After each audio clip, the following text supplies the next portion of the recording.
So, da sind wir mal wieder, wenn das hier mit Google Meeting so klappt, wie ich mir das vorstelle. Zack, zack. Schönen guten Morgen an diesem Sonntagmorgen. Etwas unchristliche Zeit, ich gebe es ja zu, aber hilft ja nichts. Die AP1 steht vor der Tür. Da müssen wir dann auch ein bisschen Prioritäten setzen.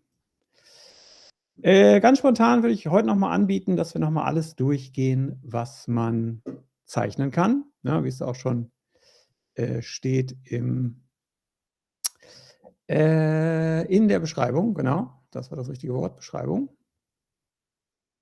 Und gucken wir uns kurz einmal auf 'ner Liste an, was wir machen, wenn dann nämlich jemand sagt: „Okay, kenne ich alles schon, will ich hier von niemandem am Sonntag die Zeit verschwenden.“ Dafür gucken wir mal eben hier, schwupps, mal eben hier rein. Genau, guten Morgen in die Runde. Guten Morgen, guten Morgen. Das spricht ja für Sie, wenn Sie am Sonntagmorgen sich auch noch für die AP1 vorbereiten. Das zeigt zumindest schon mal Einsatz. Da kann man nicht meckern. So, gut. Also die Klassiker, wir gehen sie einfach noch mal durch, weil sie auch so gerne Punkte bringen in der Klausur, ja. Einerseits, also alles, was UML ist, ja. UML haben wir 3 Diagramme in der AP1 laut Prüfungskatalog. Ich muss das immer wieder sagen, ja. Laut Prüfungskatalog kommen 3 Diagramme dran. Ähm, Nur für die AEler kommt in der AP2 kommen noch andere Diagramme dran. Aber das ist nicht unser Thema. Also wir müssen uns nur angucken, das sogenannte Use Case oder auch das zu Deutsch das Anwendungsfalldiagramm. Was für ein Wortmonster. Ja, dann das mein Gott.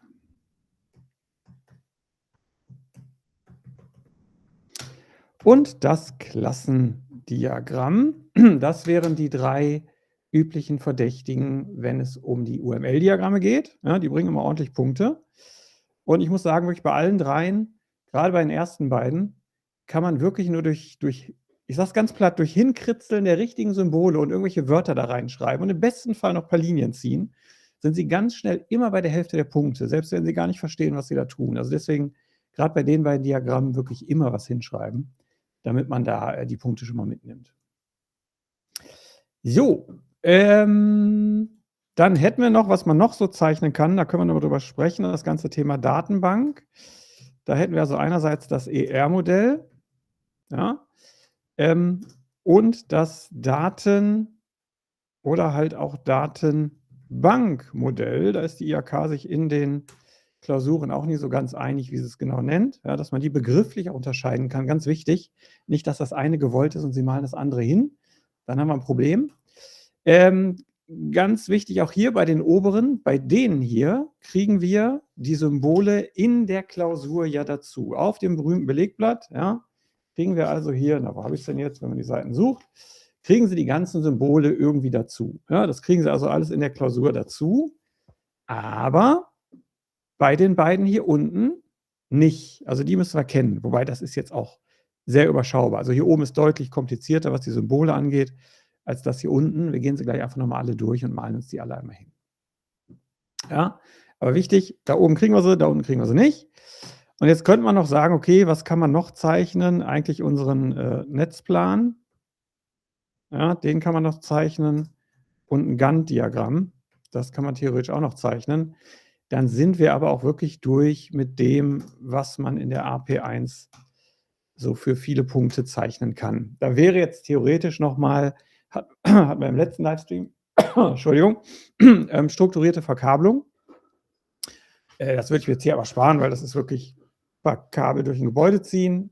Vielleicht auch ein Thema, was wir dann morgen noch mal nehmen, wenn der Kollege Ekler auch wieder dabei ist, der heute wirklich mal sein wohlverdientes Wochenende genießt. Also, das sind so die Sachen, die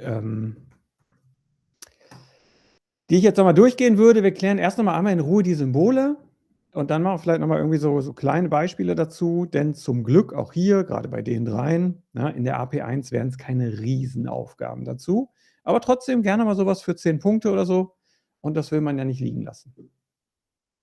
Ja, das soll es an Themen sein. Ansonsten, wenn ich was vergessen habe, was man zeichnen kann in der AP1, gerne her damit, wenn noch jemand eine Idee hat. Dann können wir das gerne auch noch dazu nehmen, aber das wären jetzt erstmal unsere Themen. Gut.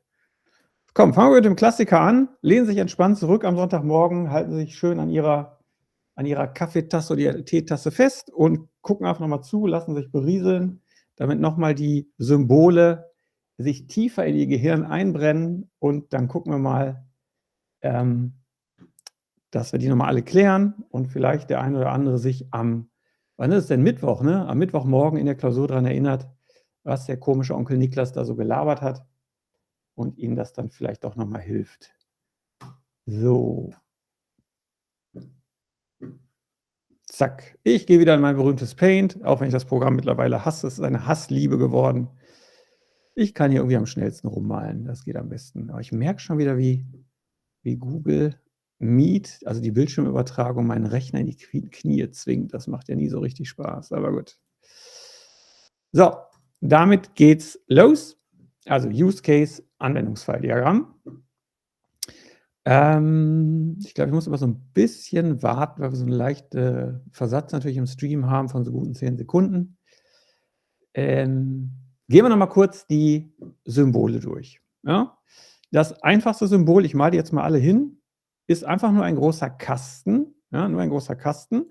Und ich sage mal, alles, was ich jetzt in grün hinzeichne, muss man nicht hinschreiben, sondern ist einfach nur die Bezeichnung. Dieser grüne Kasten sind die sogenannten Systemgrenzen. Wird auch komischerweise mal als Plural bezeichnet. Also nicht die Systemgrenze, sondern Systemgrenzen. Keine Ahnung warum, nehmen wir einfach mal so hin.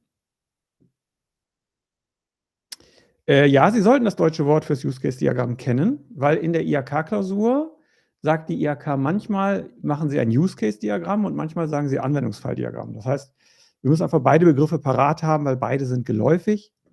Dementsprechend bitte beide Begriffe auf dem Schirm haben. So, das sind die Systemgrenzen, nur der Kasten. Ja? Und fast alles, was im Use-Case-Diagramm passiert, passiert hier drin, aber auch nur fast alles, denn der eine oder andere weiß vielleicht schon, die Akteure, und da sind wir bei dem nächsten Symbol, die Akteure, male ich mal hier, doch, komm, halte ich dann direkt hier hin. Unsere berühmten Strichmännchen, für die man wirklich Punkte bekommt, ja. Weiter muss jetzt auch genauer sein, das sind menschliche Akteure. Vielleicht trennen wir das gleich nochmal eben. Also, jetzt muss ich das ja eigentlich auch noch dazu schreiben. Hier unten drunter kommt eigentlich der sogenannte Stereotyp. Den muss ich jetzt wieder in grün machen. Wobei teils grün, also ist das ein Admin, ist das ein normaler User, ist das ein Gast, ist das ein Besucher, was auch immer. Ja? Der Stereotyp, den schreibt man unten drunter. Und das Ganze hier ist ein Akteur, so nennt sich das. Anwendungsfalldiagramm, sehe ich im Chat gerade. Das ist ein Akteur, aber jetzt müssen wir ein bisschen genauer sein. Das ist ein menschlicher Akteur. Ja, ein menschlicher Akteur. Das lässt schon tief blicken, dass es anscheinend auch nichtmenschliche Akteure gibt.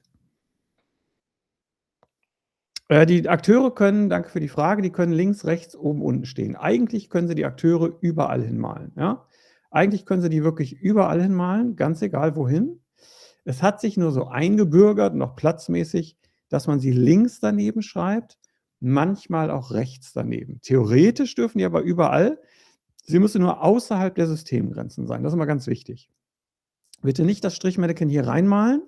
Ja, das ist falsch. Das wäre falsch. So, jetzt habe ich gesagt, menschliche Akteure. Jetzt steht zwar im aktuellen Belegsatz, also in dem, was Sie zur Klausur dazu bekommen, stehen nur menschliche Akteure drin. Jetzt hatten wir aber mal, ich mache es der Sicherheit halber mal, ja, die kleine Randinfo nehmen wir mit. Wir hatten nämlich mal so vor, ich glaube, 12, 13 Jahren, gab es so 1, 2 IHK-Klausuren, wo auch nicht menschliche Akteure vorkamen. Ich glaube, das war, dass ein Mensch an einem Automaten für Parktickets steht. Und so ein Automat für Parktickets wäre ja ein nichtmenschlicher Akteur. Nochmal, ich glaube nicht, dass das in der Prüfung drankommt, aber wir gehen auf Nummer sicher. Ich zeige Ihnen den mal eben, der ist ja nicht schwer. Ja, das ist einfach nur das. Ein Kasten, in dem man dann reinschreibt, meinetwegen, das ist jetzt der Automat.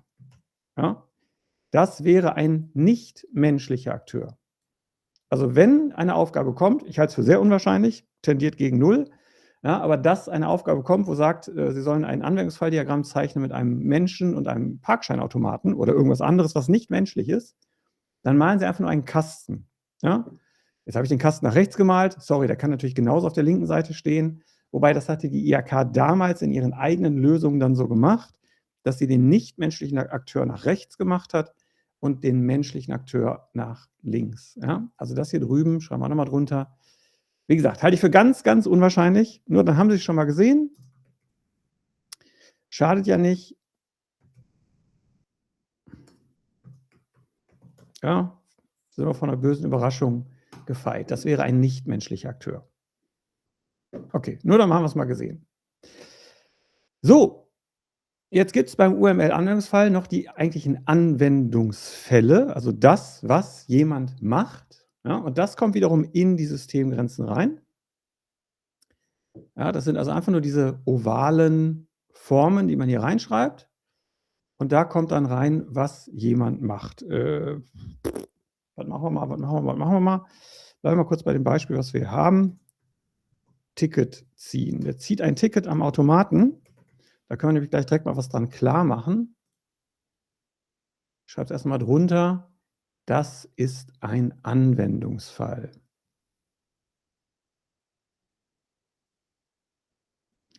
Die Frage, werden die als Kasten gezeichnet oder als Akteur oder Strichmännchen? Also nochmal, das auf der rechten Seite ist ein nichtmenschlicher Akteur. Alles, was kein Mensch ist, zeichnen Sie als Kasten.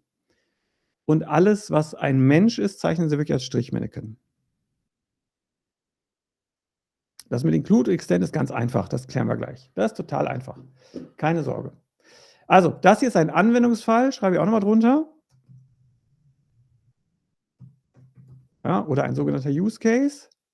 Hoppala. Also nochmal, das, was ich in grün schreibe, müssen Sie nicht hinschreiben. Wir machen gleich aber ein sauberes Beispiel, wo nur das drin steht, was auch drin stehen muss.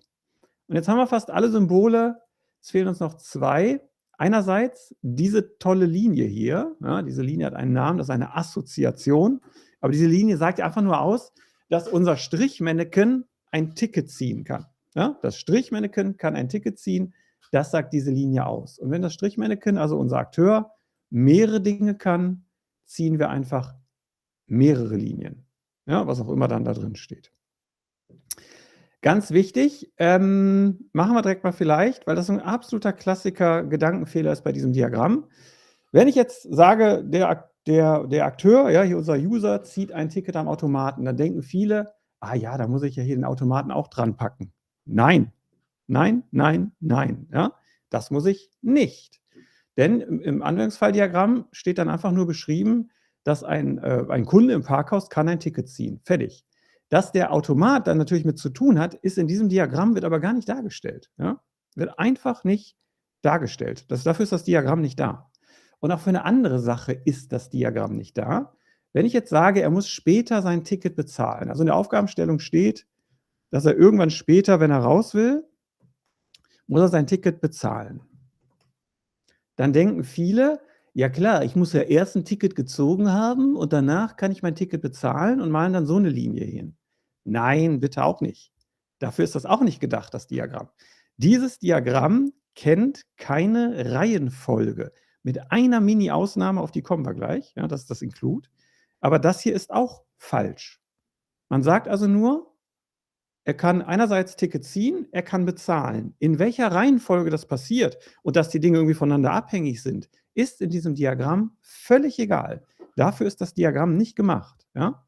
Also bitte einfach nur die einzelnen Dinge, die unser Akteur machen kann, jeden in einen einzelnen Kreis und dann jeden eine Linie dran. Dann habe ich selbst im Worst Case ja, 70% der Punkte schon drin. Ja? Ganz, ganz wichtig. Und wenn der Ticketautomat, wenn jetzt da steht, der User kann ein Ticket ziehen, der Automat gibt das Ticket aus. Aha, das wäre was anderes. Dann hätten wir nämlich einen Anwendungsfall, für unseren Automaten, nochmal, ich halte nichtmenschliche Akteure für sehr unwahrscheinlich, gibt Ticket aus. Ja? Auch zwischen diesen Sachen wird keine Verbindung hergestellt. Nicht, dass Sie meinen, ich muss doch jetzt irgendwie verbinden, dass das ausgegebene Ticket zum User kommt. Ne. Ja? Dafür ist dieses Diagramm nicht da. Genau, es gibt also diese eine Abhängigkeit, ich glaube, das ist gerade im Chat gemeint, und das ist das Include. Da kann man sagen, da gibt es so eine Mini-Reihenfolge. Aber ansonsten, nope, nicht in diesem Diagramm. Okay. Jetzt sagen wir mal, wir spielen das Beispiel mal eben weiter. Jetzt steht in der Aufgabenstellung noch sowas drin wie der Parkhauswächter kann alles, was der normale Besucher kann, aber er kann zusätzlich, weiß ich nicht, ein Testticket ziehen. Ja? Ein Testticket ziehen. Warum auch immer. Ja? Dann malen wir erstmal hier unseren Parkhauswächter hin. Zack. Na, falsches Symbol. Das kann ja auch nichts werden. Malen wir unseren Parkhauswächter hier hin. Schwupps, schwupps, schwupps. So. Erstens steht dann da sowas, er kann alles, was der normale Parkhausbesucher auch kann. Also ich schreibe mal wirklich die Begriffe drunter. Kleinen Moment. Jetzt muss ich doch ein bisschen hier aufräumen. Das ist der Stereotyp, aber wer ist das? Das ist der Parkhausbesucher. Das schreiben wir wirklich drunter, ja? Also wer das ist. Das nennt sich Stereotyp. Ich lasse das Begriff nochmal stehen. Und das hier ist der Wächter des Parkhauses, schreiben wir mal hin. So. Das ist jetzt hier wieder in the process, wächst das alles. Dann schreibe ich das mal auch so daneben. Moment. Also das ist der Stereotyp. So.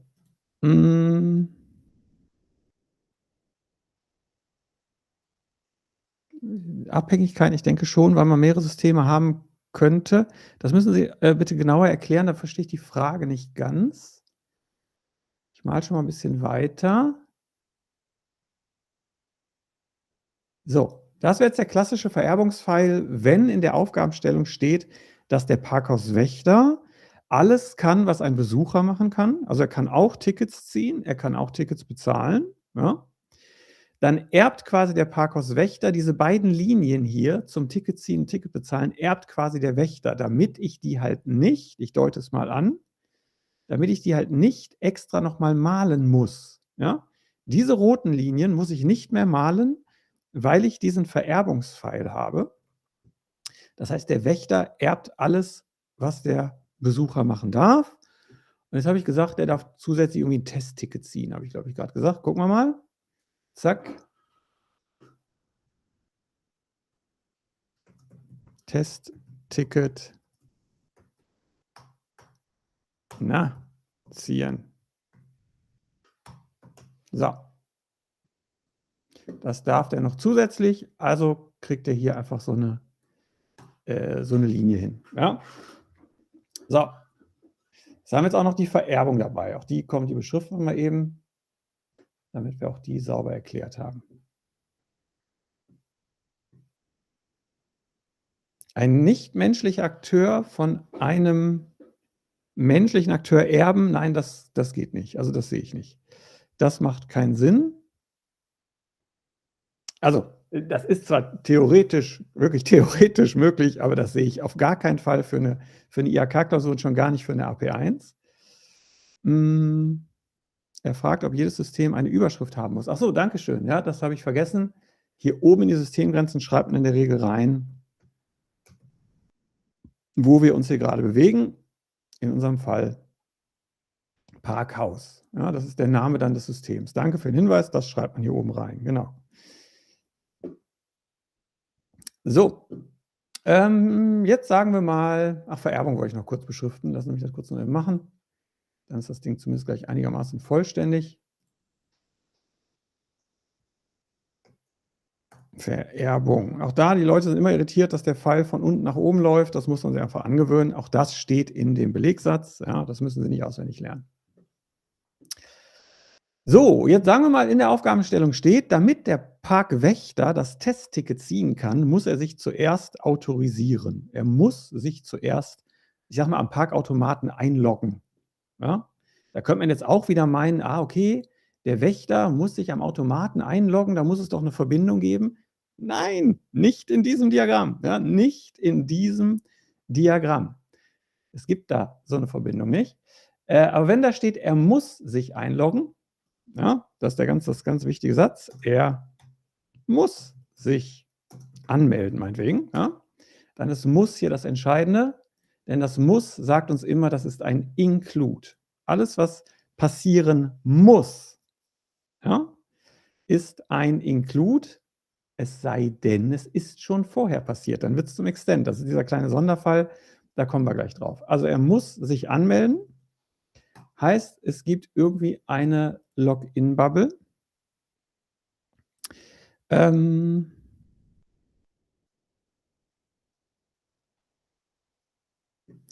KI-Bot könnte doch gut alles erben, was ein Standard-User kann. Also grundsätzlich, wie gesagt, theoretisch ja, aber sehe ich nicht, dass das in der Klausur dargestellt wird. Und ich bin mir auch gar nicht so sicher, ob das UML-Use-Case-Diagramm die Vererbung zwischen menschlichen und nicht menschlichen Akteuren vorsieht. Aber wirklich, das ist so speziell, das vergessen wir mal ganz schnell. Das wird uns in der IHK-Klausur nicht begegnen. Also da wette ich wirklich alles drauf, was ich habe. Das kommt nicht. Wenn doch, dürfen Sie mich später alle einmal zitieren und sagen, der Herr Niklas hat aber gesagt, das kommt nicht. Da gehe ich dann gerne in die Bresche. Das wäre wirklich so absurd. Das wäre wirklich völliger Blödsinn. Also, dann haben wir ein Include für den Login. Ja, ganz klassisches Beispiel für eine Include-Beziehung ist immer, jemand muss sich irgendwo einloggen. Wichtig, der Include-File geht immer zum Login hin. Ja, also der Include-File geht zu dem hin, was passieren muss. Ja? Also wenn etwas passieren muss, dann ist das ein Include. Ja? Und jetzt sagen wir mal, in der Aufgabenstellung steht, genau,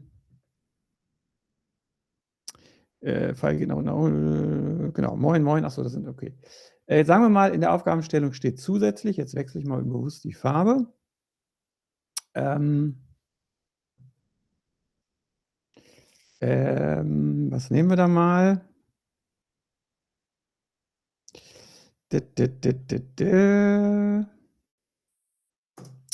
müsste ich was formulieren. Also beim Ziehen des Text-Test-Tickets kann der Wächter, wenn er möchte, eine Uhrzeit angeben. Oder um das Testticket vernünftig testen zu können, kann es nötig sein, eine Uhrzeit anzugeben. Ja? Es kann nötig sein, bla bla bla. Ja? Also beim Ziehen des Testtickets kann es nötig sein, eine Uhrzeit anzugeben, um das richtig testen zu können. Nicht mein bestes Beispiel, gebe ich gerade zu. Ja? Kann ist genau dann das andere, das ist das Extend. Es kann sein, dass etwas passiert. Das male ich mal hier hin. Wie gesagt, Uhrzeit angeben. Ne? Uhrzeit angeben. Ich werde den Text hier kleiner machen. Gleich fange ich wieder an, über Paint zu fluchen. Und trotzdem nehme ich es immer. So, und beim Extend geht der Pfeil nämlich genau andersrum. Da geht er zu dem hin, wo etwas passieren kann. Und auch hier müssen wir in diesen Spitzenklammern das Wort dazu schreiben. Ja? Sowohl das Wort Include als auch das Wort Extend schreiben Sie dann an die Pfeile dran. Also ganz einfach. Das Include ist immer etwas, was passieren muss, ohne Wenn und Aber.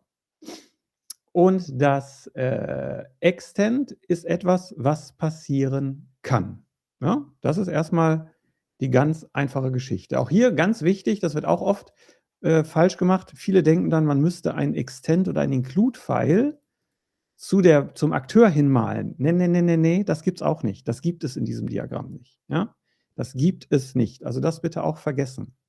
Extend- und Include-Pfeile sind nur innerhalb der Systemgrenzen zwischen diesen verschiedenen Bubbles hier, zwischen den Ovalen. Ja? Aber auf gar keinen Fall gehen die nach außen zu den Akteuren. Das sieht dieses Diagramm auch nicht vor.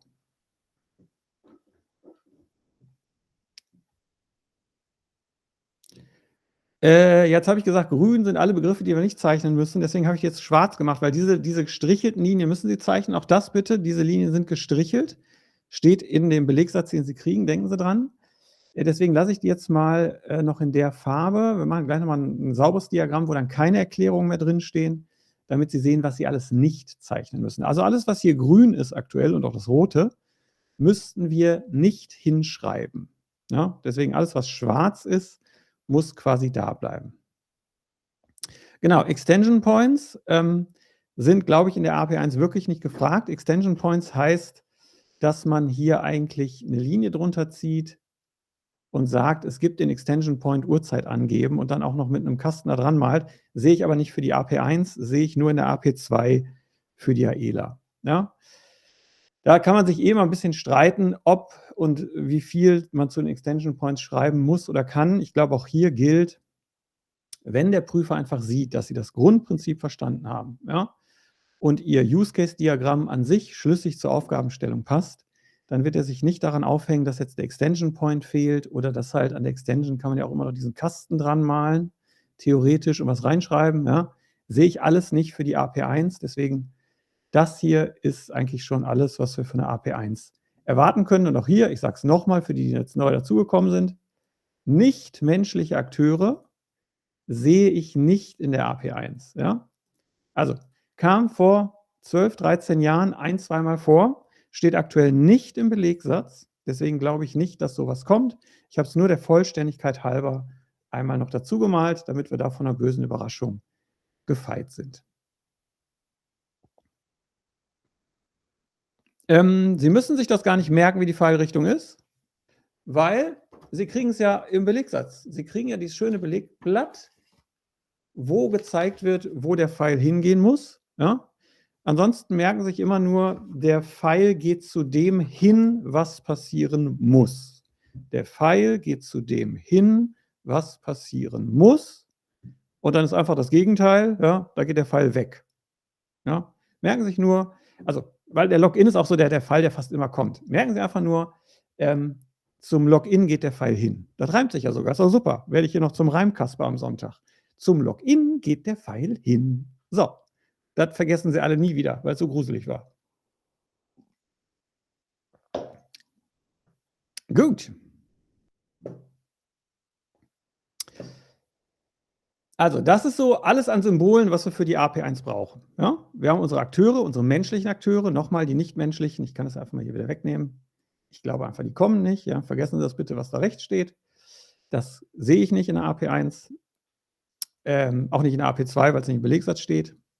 Das heißt, Sie haben nur diese Mannequin und diese Ovale, diese Bubbles, in die Sie reinschreiben, was jemand kann. Unabhängig von irgendeiner Reihenfolge. Und auch wenn Sie sagen, ja, aber in der Realität muss ich doch erst das eine machen, damit ich das andere machen kann. Ja, das stimmt. Aber dafür ist dieses Diagramm nicht gemacht. Ganz einfach. Ja? Das ist nicht dafür da. So, Include weg von der Blase, Extend zur Blase. Genau, zu dem, wo es zugehört. Genau. Komm, dann machen wir mal ein simples kleines Beispiel dazu. Ich lösche das einmal alles weg. Ansonsten, wie immer, ne, wenn Fragen sind, einfach her damit. Ich habe auch das Google-Meeting verlinkt, wenn also jemand, oh, da wartet sogar jemand, das bin ich. Wenn da jemand irgendwie lieber in echt Fragen stellen will, kann er gern dazukommen. Immer der Hinweis, dann sind Sie hier live in diesem Video und auch später auf YouTube. Wer das nicht mag, sollte das dann nicht tun. Okay. Ups, die Farbe Rot wollte ich aber nicht nehmen.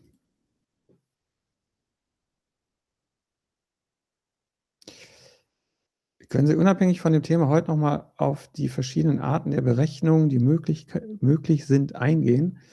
Berechnung, Klassendiagramm kommt auch, genau. Berechnung ist jetzt die Frage, was Sie da genau meinen. Wir sind ja morgen Abend um 17 Uhr nochmal mit dem Kollegen Ikler zusammen live. Also ich mache heute primär so ein bisschen Diagramme und morgen Abend machen wir dann sicherlich nochmal alles andere. Ansonsten können wir gleich gerne mal kurz aufzählen, was man so berechnen muss, aber es ist eigentlich immer das Gleiche. Es ist immer so eine Nachkalkulation. Ja? Also angefangen mit einer Nutzwertanalyse, wo Sie in so einer Tabelle einfach ein paar Zahlen multiplizieren müssen. Dann gibt es die klassische Nachkalkulation, wo Sie gucken müssen, das war unser Angebot Und am Ende hatten wir diese echten Kosten, da muss man so zusammenzählen. Ich hatte Materialkosten, ich hatte Lohnkosten und. Und das dann vergleichen. Klassiker, es kommt immer irgendwie Prozentrechnung vor. Genau, wirtschaftlich, Strom, etc., sowas, genau. Ja. Eigentlich sind das immer die exakt selben Rechentypen. Da würde ich einfach vorschlagen, nehmen wir das für morgen um 17 Uhr mit rein. Das sind die Lieblingsthemen von meinem Kollegen Herrn Ickler. Ja. Ich kann die auch alle, so ist das nicht, aber dann machen wir heute Diagramme und morgen machen wir alles, was man rechnen kann. Und dann werden Sie auch wieder merken, eigentlich sind das immer auch irgendwie dann doch immer die gleichen Rechnungen. Ja. Viel ist das wirklich nicht. Prozentrechnung muss einfach wirklich sitzen, das muss man sagen. Also Prozentrechnung in alle Richtungen, da sollten Sie nicht mehr drüber nachdenken müssen, sonst verlieren Sie einfach Zeit. So, was nehmen wir denn heute mal? Jetzt muss ich mir irgendwas ausdenken. Wir haben sonst immer so einen Online-Shop, den habe ich jetzt schon so oft gemacht. Was nehmen wir denn? Irgendjemand kann irgendwas auf einer Webseite, machen wir mal. Webseite, tja, was für eine Webseite ist es denn diesmal? Webseite der Bau AG, warum auch immer. Da steht jetzt irgendwie im Beschreibungstext, Besucher der Webseite der Bau AG können Folgendes tun. Ja? Also so schreibt die IHK das nicht. Das schreibe ich jetzt so. Aber was die IHK immer macht, die macht, also fast immer, wir müssen ein bisschen vorsichtig sein, die machen immer so eine Bullet-Point-Liste, wo sie so aufzählen, was im System passiert. Und in der Regel ist jeder Bullet-Point-List zumindest so ein Oval, wo man nur den Text reinschreiben muss. Also, fangen wir mal an. Können Folgendes tun. Besucher, können Folgendes tun. Sagen wir mal, die können sich Informationen zum Unternehmen ansehen. Ja, sowas. Können Anfragen per Formular stellen. Dann machen wir jetzt direkt mal den Sonderfall, sich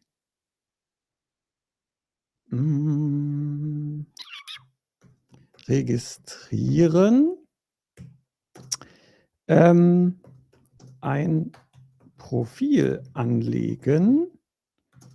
Dafür muss man aber, ich mache es mal in ganz platten Deutsch, registriert sein. Da habe ich jetzt direkt einen Sonderfall drin. So, und dann schreiben wir noch, Admins können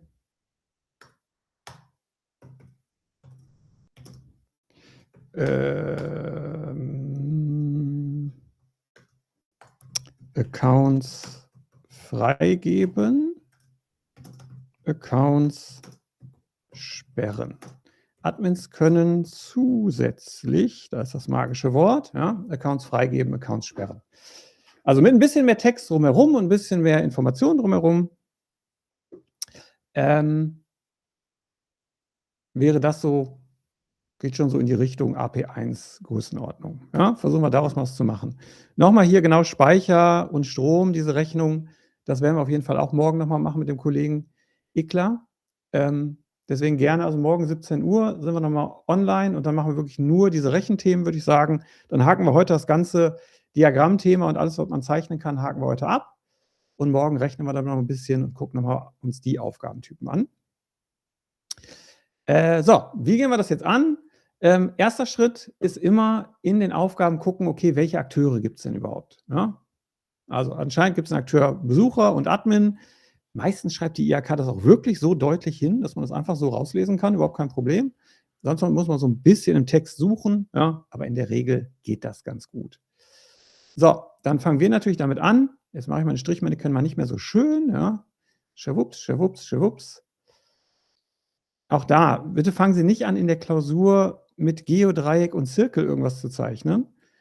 Zeichnen Sie es nur so, dass man es einigermaßen erkennen kann, ja, aber verschwenden Sie keine Zeit damit, auch hier die Systemgrenzen, diesen Kasten, fangen Sie bitte nicht an, den mit dem Lineal zu ziehen, damit der schön gerade ist. Ne? Darauf kommt es nicht an. Darauf kommt es den Prüfern wirklich nicht an. Es geht um den Inhalt, nicht um die Schönheit. So. Also, fangen wir an. Das da oben ist unser Besucher. Das bitte immer drunter schreiben. Ja? Besucher, das ist dieser sogenannte Stereotyp. Also wir schreiben drunter, wer das ist. Und hier unten haben wir den Admin. Das kann ich schon mal hinschreiben. Jetzt haben wir schon mal die ersten 2 Punkte mindestens mitgenommen. Ja, nur für das Zeichnen dieser Strichmännchen und das richtige Wort drunter schreiben. Check, die ersten 2 Punkte haben wir. Ja, das wäre eine Aufgabe für irgendwas 8, wenn wir Glück haben, 10 Punkte. Okay, jetzt gucken wir uns die Anwendungsfälle an. Also was macht da jemand oder was kann da jemand machen? Der Besucher oder Besucher können sich Informationen zum Unternehmen ansehen. Das ist jetzt wirklich, wie die Bullet Points da sind. Ja, das brauche ich gar nicht unterstreichen, das macht eigentlich gar keinen Sinn. Zeichnen wir jetzt einfach nur ein, aber bitte nicht in grün, in schwarz und schreiben jetzt die sinnvollsten, die wichtigsten Wörter aus diesem ersten Bullet Point schreiben wir da rein. Weil den ganzen Satz da reinschreiben, das passt einfach platzmäßig nicht, das soll man noch nicht. Also sprich, die wichtigsten Wörter und dann will ich einfach nur sagen, Informationen ansehen. Ja, zack, haben wir wieder einen Punkt. Ja. Genau, also das ist bei diesen Diagrammen müssen Sie wirklich äußerst, ich sage das so böse, äußerst wenig verstanden haben, um echt Punkte mitzunehmen. Also man kommt da ganz, ganz schnell immer auf die Hälfte der Punkte, obwohl man keine Ahnung hat, was man da tut, weil man einfach die Symbole hinzeichnet. Jetzt haben wir gelernt, dass wir diese Linien zeichnen müssen, die vergessen wir also dementsprechend nicht und sagen, der Besucher kann also Informationen ansehen. So, jetzt haben wir unsere ersten 3,5 Punkte beisammen. Dann machen wir einfach weiter, auch hier in der Klausur, ich würde mir die Bullet Points immer so abhaken, wenn ich sie durch habe. Ja? Dann den nächsten. Können Anfragen per Formular stellen. Auch da nicht hinterfragen, was das ist und wie das passiert und pipapo, nicht drüber nachdenken, einfach so ein Oval hinmalen, wieder die wichtigsten Wörter aus diesem Bullet Point da reinschreiben, einfach nur Anfrage stellen. Ja, Anfrage stellen. Fertig. Und wieder die Linie und wieder haben wir 1,5 Punkte einkassiert. Ja, haben jetzt gleich schon die Hälfte der möglichen Punkte, die man mit dieser Aufgabe überhaupt kriegen kann.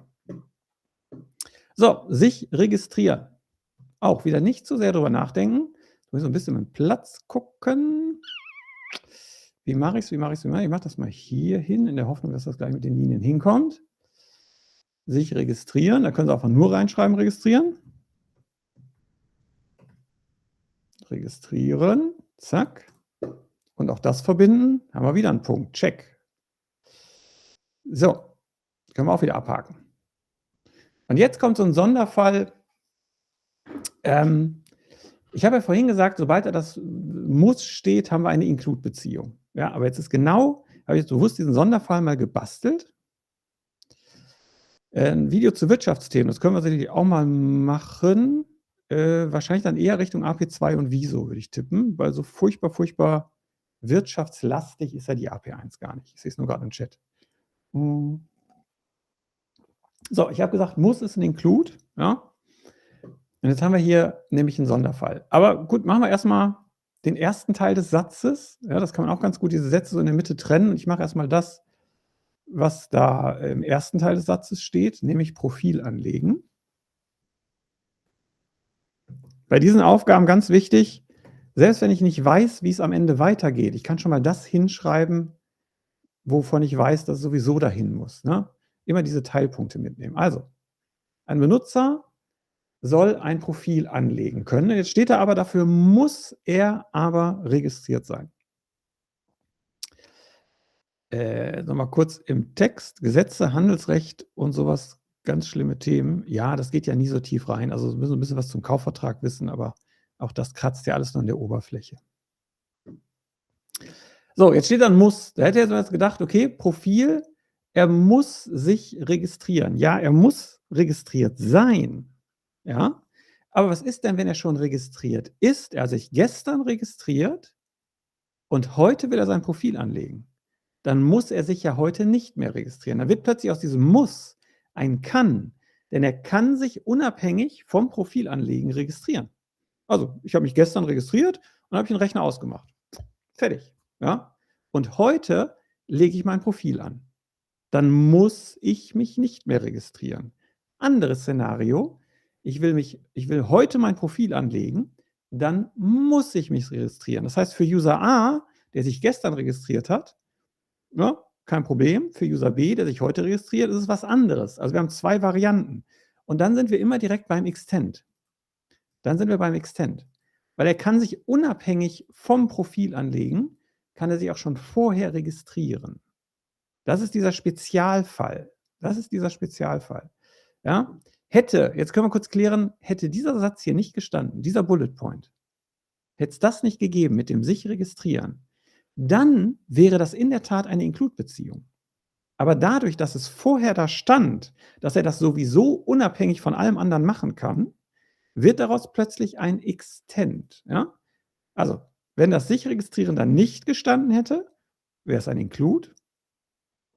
Aber es steht da und das sagt uns, er kann sich unabhängig vom Profil anlegen auch so oder so registrieren und dann wird es ein Extend. Ja? Das ist so die fiese Falle. Also das ist so wirklich dann, da geht es dann um die letzten 2 Punkte, den letzten einen Punkt für diese Aufgaben, dass die IHK sehen möchte, dass sie diese Zusammenhänge erkennen können. Dass er sich auch unabhängig registrieren kann vom Profil anlegen. Ja? Aber da reden wir wirklich nur über die letzten 1, 2 Pünktchen. Das heißt, selbst wenn Sie das dann falsch rum haben, kriegen Sie dafür, dass Sie die Beziehung erkannt haben, zumindest noch irgendwie einen halben Punkt. Ja, dann fehlt Ihnen am Ende vielleicht 1 Punkt oder so. Deswegen darf ich mich nicht bekloppt machen.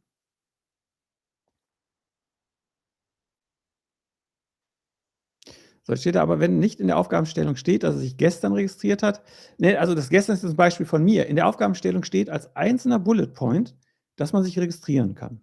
Das heißt, ich kann das so oder so machen. Ja? Das heißt, die Aufgabenstellung könnte ja auch hier zu Ende sein, salopp gesagt. Dann ist Registrieren ein eigener Anwendungsfall. Und wenn es den Anwendungsfall sowieso schon gibt und dann kommt noch was dazu, was diesen Anwendungsfall benutzt, dann wird es immer zum Extend. Das sind diese ganz fiesen kleinen Kombinationen. Aber nochmal, ich weiß, das verwirrt ganz viele und da ist auch immer sehr viel Interpretationsspielraum drin, gerade was die IHK-Formulierung angeht. Hatten wir über die Jahre also auch öfter, dass die IHK dann gesagt hat, okay, beide Lösungen gelten, weil die textliche Formulierung so schlecht war. Aber wir reden hier über den letzten kleinen Punkt oder halben Punkt in der Aufgabe. Also machen Sie nicht bekloppt, machen Sie alles andere dahin, ja, genau so. Dann haben Sie von, weiß nicht, sagen wir, Ding gibt 10 Punkte, dann haben Sie einfach 9 Punkte mitgenommen und der eine ist dann so ein bisschen Glückssache. Ja? Es ist wirklich so ein bisschen, das ist auch so ein bisschen Grauzone, ein bisschen Interpretation. Da ist die deutsche Sprache, kommt auch an ihre Grenzen. So, jetzt haben wir oben beim Besucher alles durch. Ich lese mal kurz im Chat ein bisschen nach, dass ich da nichts verpasse. Genau. Weil man es kann, haben wir jetzt eine direkte Linie vom Registrieren zum Besucher, genau. Es spielt eine Reihenfolge, wie IHK das aufschreibt, genau, wobei auch da, theoretisch hätte auch das sich registrieren, hätten sie auch hier unten hinschreiben können. Dann wäre es das gleiche Szenario. Das heißt, da ist auch immer wieder erstmal die Aufgabenstellung einmal komplett durchlesen, ja, um dann zu reagieren und zu gucken, okay, wie mache ich es diesmal? Muss die Pfeilspitze beim Extend dann nicht auf Registrieren zeigen? Nein, es geht um das Profil anlegen. Das Profil anlegen erweitert das Registrieren, dann ist der Pfeil so rum. Nein, Extend geht zur Base, genau. Also der Basisanwendungsfall ist Profil anlegen und der erweitert das Registrieren, deswegen geht der Pfeil so rum. Das sind so wirklich die letzten Feinheiten in diesem Diagramm. Aber nochmal, da reden wir dann über den letzten Punkt. Ja, da will ich mich nicht bekloppt machen. Grundsätzlich diese Sachen bitte immer auf Ihrem Schmierzettel vorzeichnen, ganz wichtig. Ja? Vorzeichnen, vorzeichnen, vorzeichnen, dass Sie da dann am Ende die finale Lösung auf das Lösungsblatt übertragen, weil man sich da oft noch, während man das so entwickelt, merkt man so beim letzten Punkt, nein, ich habe mich vertan, dann streicht man wild durch, das wäre doof. Deswegen immer vorzeichnen und dann übertragen. Gut, jetzt machen wir noch weiter. Admins können zusätzlich, dieses Wort zusätzlich, der Extend-File ist nicht falsch. Der Extend-File ist nicht falsch an den Kollegen im Chat. Der ist richtig. Gucken Sie bitte in den Belegsatz rein. Ja. Der ist so rum richtig. Weil der Basisanwendungsfall ist das Profil anlegen und wenn der erweitert wird, geht der Pfeil dahin.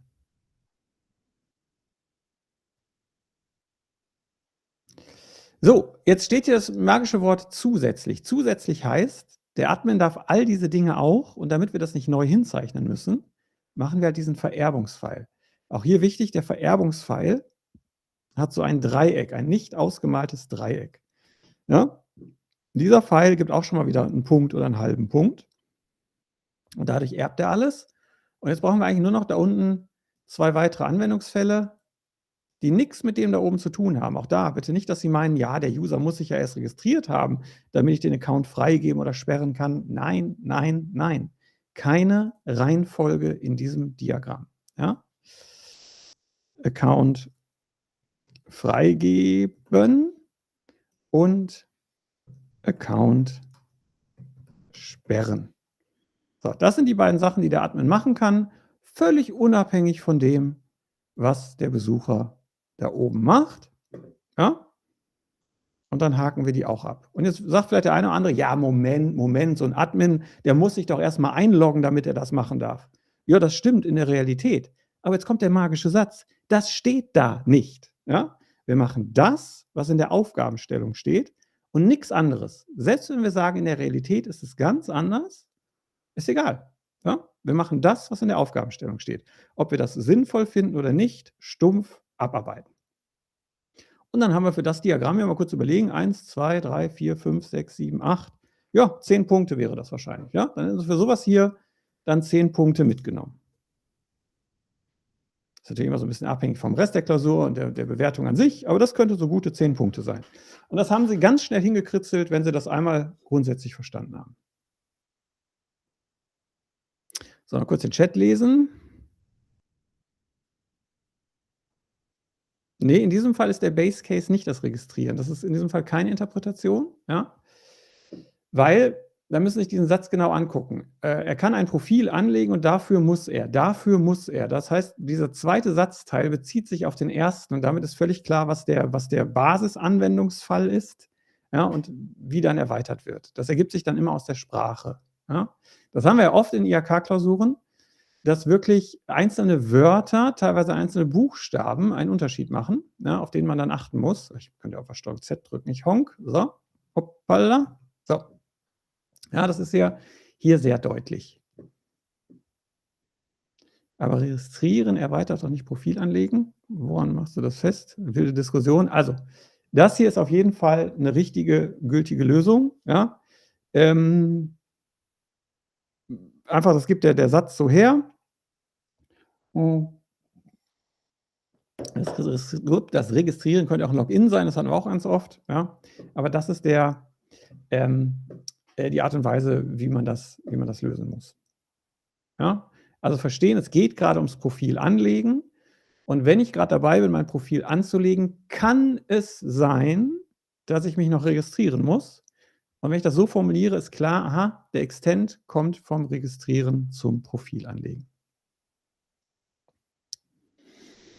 Ja, ja, die UML-Diagramme, da ist viel Interpretationsspielraum drin, was auch den Prüfern die Möglichkeit gibt, ihnen Punkte zu geben für Sachen, die vielleicht ganz anders aussehen. Nochmal, auch hier für diese Diagramme, es gibt in der Regel nicht eine richtige Lösung, es gibt ganz viele. Ja? Das heißt, wenn Sie aus der Klausur rauskommen, Ihr Kollege hat was ganz anderes als Sie, keine Panik, das kann beides die volle Punktzahl geben, immer wieder erlebt. Ja? Wenn Ihre Lösung zur Aufgabenstellung passt und der Prüfer guckt da drauf und sagt, ja, diese Lösung, diese Aufgabenstellung, das kann man so sehen, das passt, dann kriegen Sie Punkte. Und das machen die auch wirklich. Deswegen ist immer das Schlimmste, was Sie machen können, gar nichts hinzuschreiben. Dann haben wir ein Problem.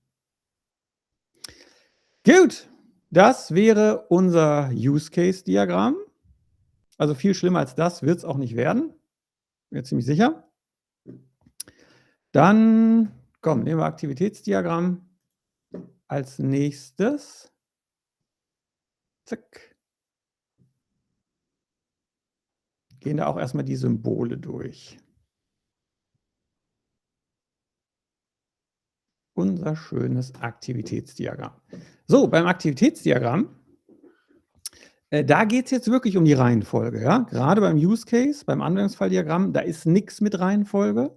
Und jetzt geht es genau darum. Jetzt geht es um die richtige Reihenfolge in einem Prozess. Ja, nochmal kurz, ich sehe es gerade im Chat, sowas wie Extension Points stehen zwar im Belegsatz, sehe ich aber nicht in der AP1. Ja? Und auch da, wenn Ihr restliches Diagramm in sich schlüssig ist und vernünftig, wird Ihnen kein Prüfer da irgendwie Punkte abziehen wollen, weil Sie jetzt nicht den Extension Point hingemalt haben. Ist auch wirklich eher AP2. So, Aktivitätsdiagramm. Wieso? Ich hoffe kein Aktivitätsdiagramm. Die sind so einfach. Also auch da, ich weiß, dass viele am Anfang da Angst vor haben. Die sind so unfassbar banal und einfach. Man muss sich freuen, wenn die kommen, weil die so simpel sind. Also, ein paar Dinge, die wir, machen wir die Symbole noch mal kurz eben durch. Zack, komm hier. Ich hoffe, ich kriege das hier einigermaßen gezeichnet. Natürlich nicht. So, es gibt die sogenannten Schwimmbahnen. Also auch hier gibt es in einem Aktivitätsdiagramm gibt's wieder Akteure. Ja? Auch hier ist erstmal egal, also hier wird nicht mehr unterschieden, ob menschlich oder nicht menschlich. Die Unterscheidung gibt es nicht. Ja, das wäre Akteur 1 und hier drüben wäre Akteur 2. Ja, die stehen dann einfach, muss ja nicht unterstrichen sein, die stehen einfach oben in diesen Kästen drin und alles, was Akteur 1 macht, kommt in diesen Kasten und alles, was Akteur 2 macht, kommt in diesen Kasten. Und wenn die quasi zwischenzeitlich sich, ich sag mal, Aufgaben hin und her geben, dann geht es halt mal von rechts rüber nach links rüber und hin und zurück. Ja? Das ist erstmal, das sind die sogenannten Schwimmbahnen oder Aktivitätsbereiche. Ja, also je nachdem, wer macht was. So. Dann gibt es eigentlich nur noch, dann gibt es das Hauptsymbol, das ist eine Aktivität. Das ist einfach nur so ein Kasten.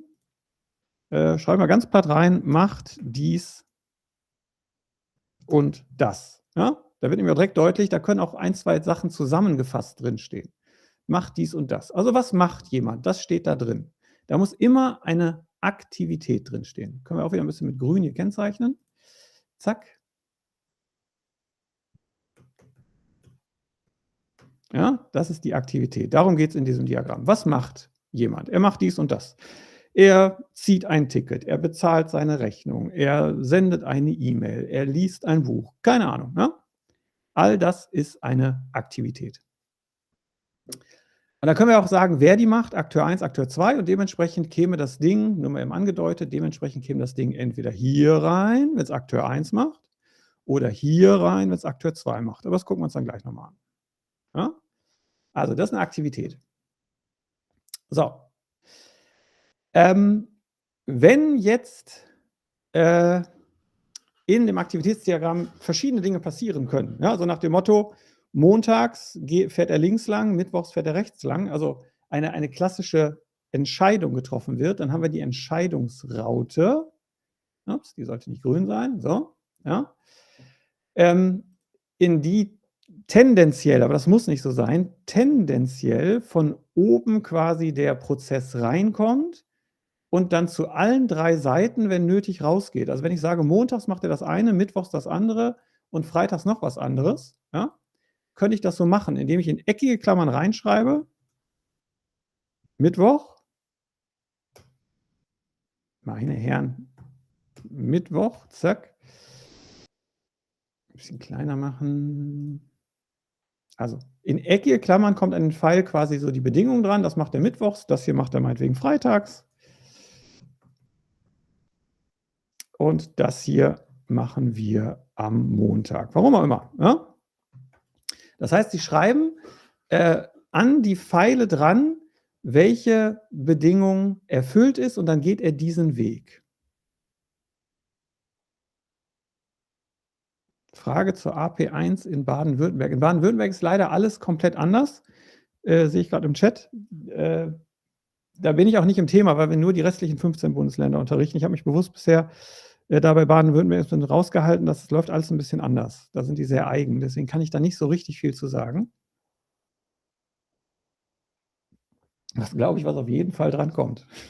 Ja, das ist eine sehr gute Frage. Also Sie müssen auf jeden Fall rechnen. Und ich lehne mich ganz weit aus dem Fenster, Sie müssen auf jeden Fall auch Prozent rechnen. Es wird irgendein Diagramm wird kommen. Ja. Dann, ja, irgendwas zum Datenschutz wird sicherlich dabei sein. Und bestimmt auch irgendeine kleine KI-Frage wird dabei sein. Aber rechnen müssen Sie auf jeden Fall. Und irgendein Diagramm. Aber das ist wirklich Kaffeesatzleserei. Aber es sind auch gar nicht, ich finde, es sind wirklich nicht so viele Dinge, die man für die AP1 auf dem Schirm haben muss. Ja, das hier ist eine Entscheidung, also unsere Entscheidungsraute. Wichtig, eine Entscheidung kann immer nur passieren, wenn vorher eine Aktivität da war. Also, wieder falsche Farbe erwischt. Ich honk. Ich nehme mal hier unser Macht dies und das. Bin aber auch zu blöd, die richtige Farbe zu wählen. So. Also macht dies und das. Meinetwegen könnte macht dies und das hier. Ja? Das könnte jetzt sein, er schaut in den Kalender. Ganz blöd gesagt, ja. Er schaut in den Kalender, das wird hier drin stehen, checkt den Kalender. Und wenn Mittwoch ist, macht er das eine. Wenn Freitag ist, macht er das andere. Wenn Montag ist, macht er das. Ich brauche also eine Aktivität, um auf Basis dieser Aktivität eine Entscheidung zu treffen. Ja? Ich muss was machen. Er öffnet die Dose und dann können wir entscheiden, was sehe ich in der Dose so ungefähr. Ja? Ein bisschen Chat gerade nachlesen. Gerne Netzplan. Netzplan ist super einfach. Genau, haben wir ein Video zu. Wenn Netzplan noch nicht sicher ist, auf jeden Fall das Video gucken. Die 20 Minuten Zeit im Netzplan ist so unfassbar einfach.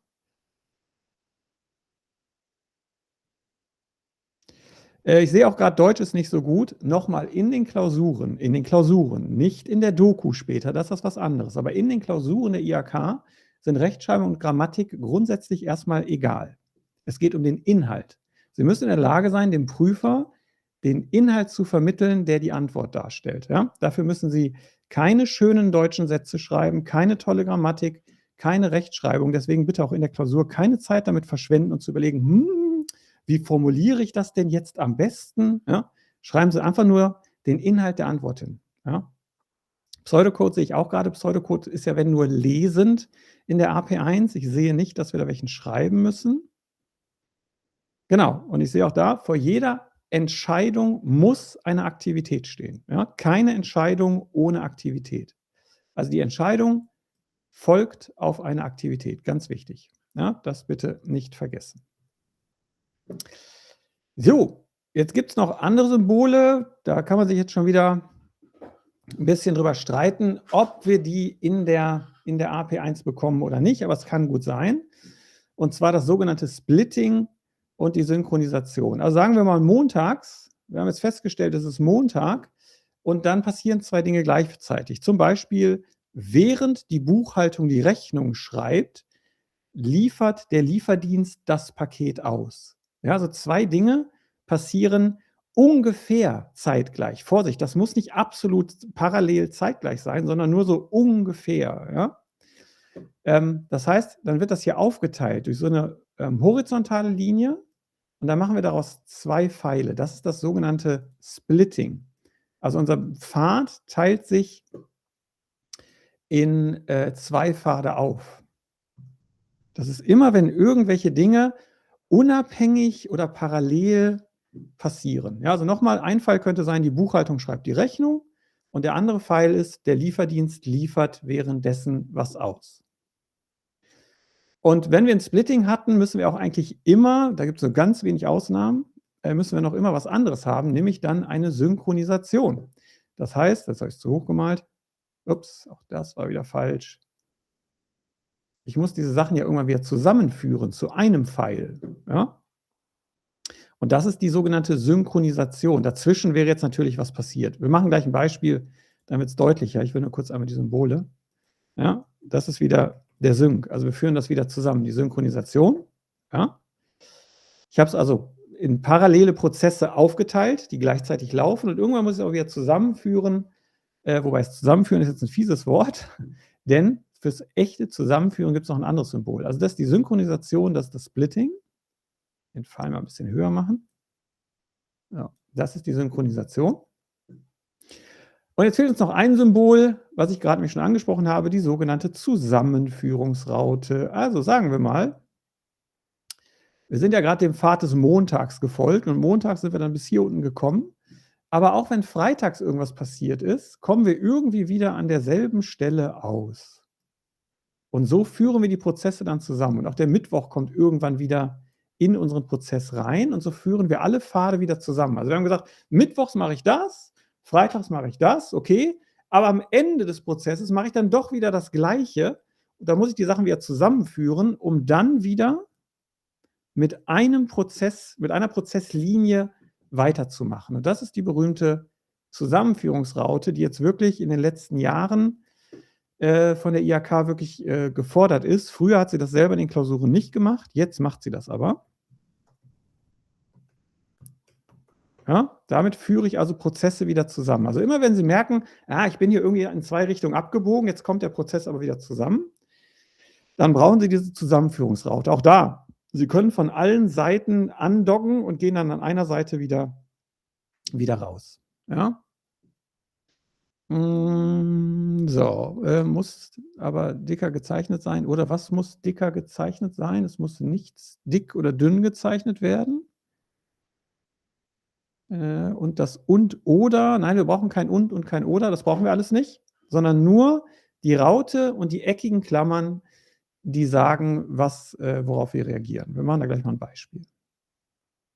Und das ist jetzt auch schon alles an Symbolen. Nein, nicht alles. Gucken Sie mal, jetzt habe ich mich selber wieder, ich vergesse selber jedes Mal. Ganz oben brauchen wir noch einen Startpunkt. Das ist einfach nur ein ausgemalter Knubbel. Ja, mit dem geht's los. Und ganz unten brauchen wir einen Endpunkt. Und das ist ein Kreis und drin ist ein ausgemalter Punkt. So, auch das steht alles auf dem Zettel, den Sie zur Klausur bekommen. Also bitte nicht auswendig lernen.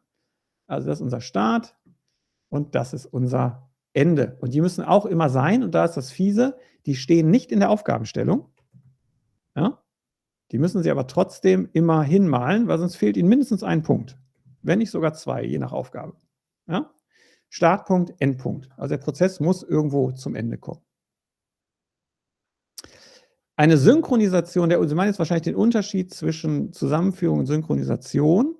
Eine Synchronisation folgt auf ein Splitting. Also eine Synchronisation mache ich nur, wenn ich vorher ein Splitting hatte. Eine Zusammenführungsraute mache ich nur, wenn ich vorher eine Entscheidung hatte. Ja? Das sind zwei Bausteine jeweils, die zusammengehören. Mache ich ein Splitting, muss ich irgendwo synchronisieren. Mache ich irgendwo eine Entscheidung, muss ich irgendwo zusammenführen. Ne, das sind einfach zwei verschiedene Instrumente. Bei der Synchronisation beim Splitting passieren mehrere Dinge gleichzeitig. Bei der Entscheidungsraute kann immer nur eine Sache davon passieren. Ja, das ist ja wie so eine Zugweiche. Ich kann immer nur in eine Richtung fahren. Wie ist das, wenn ich im Text stehen habe, jemand macht eine manuelle Prüfung, muss ich dann auch vor der Entscheidung die Aktivität manuell prüfen machen? Genau, ja. Ne? Also vor einer Entscheidung muss immer eine Aktivität. Irgendwas müssen Sie ja vorpacken. Ja? Irgendwas muss da vorkommen. Es kann mehrere Endpunkte geben, ja, auch das gibt es. Und es gibt auch Abbruchpunkte. Auch das kann sein. Es kann also durchaus sein, dass irgendein Prozess dazu führt, dass man einen Abbruch hat. Das ist dann so ein Symbol. Ja. Kommt selten, kann aber kommen und dann steht in der Aufgabenstellung eigentlich relativ deutlich auch drin, in diesem Fall wird der Prozess abgebrochen. Ich male das jetzt mal eben hier rein. Also sagen wir mal, diese Linie hier, ich würde hier nicht synchronisieren. Und in diesem Fall hier würde der Prozess abgebrochen. Dann malen Sie hier so einen Kreis hin und ein Kreuz durch, dann haben Sie da einen Abbruchpunkt. Selten und in der AP1 noch viel seltener, eher AP2, würde ich mir nicht zu viele Gedanken machen, steht wenn auch deutlich da, ist dann sonst vielleicht auch wieder mal ein halber Punkt, auf den es dann ankommt. Aber es kann mehrere Endpunkte geben, je nachdem, wie der Prozess beschrieben ist. Es kann aber immer nur einen Startpunkt geben, aber auch da in der AP1 sehe ich jetzt nicht unbedingt eine Aufgabenstellung mit mehreren Endpunkten. Ja, glaube ich erstmal nicht. Gut. Machen wir mal hier auf der linken Seite in das Ding, machen wir einfach mal ein kleines Szenario rein. Wir denken uns mal was aus. Wir hier natürlich wirklich mal eben irgendwas reintickern, was ansatzweise Sinn ergibt. Nehmen wir nochmal gerade wir hatten doch vorhin so eine Idee mit dem Besucher und einem Parkscheinautomaten. Ne? Wir nehmen mal den Parkhausbesucher. Weil hier in diesem Diagramm treten die beide jetzt nämlich in Interaktion, was das andere Diagramm ja nicht kann. Und der Parkautomat, machen wir mal ganz platt. So, der Parkautomat, Parkscheinautomat, ja. Also grundsätzlich soll auf ein Splitting eine Synchronisation folgen. Ich sehe gerade die Frage im Chat.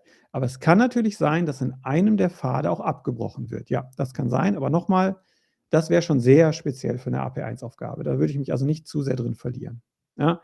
Generell schon Splitting und Synchronisation ist so eine Sache, wo ich mir durchaus vorstellen könnte, dass das gar nicht unbedingt in der AP1 kommt, dass Sie da eher was Einfaches bekommen. Ne?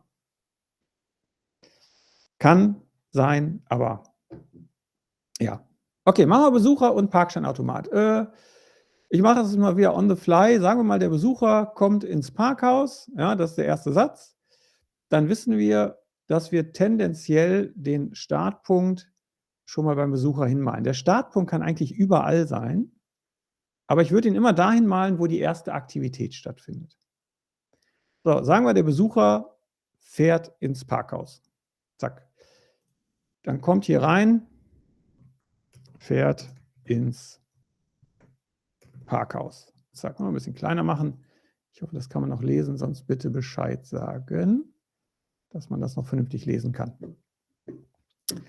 Besucher fährt ins Parkhaus. Ich kann das ja auch ein bisschen kleiner ziehen, dann wird es bei Ihnen hoffentlich größer. Sehr gut. Okay.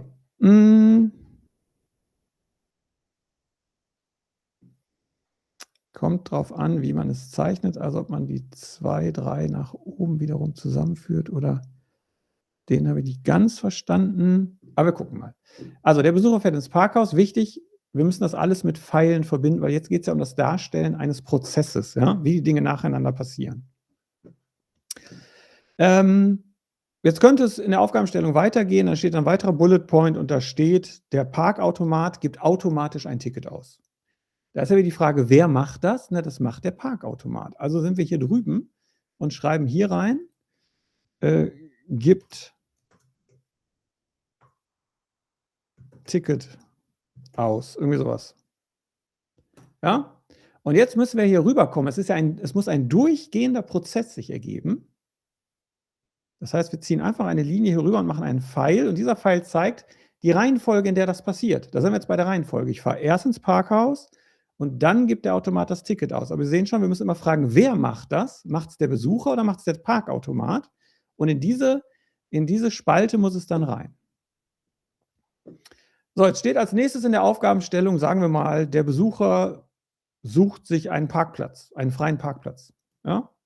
Wer macht das? Das macht der Besucher. Also schreiben wir hier rein, sucht, da können wir reinschreiben, freien Parkplatz. So, auch hier, der Prozess muss durchgängig sein.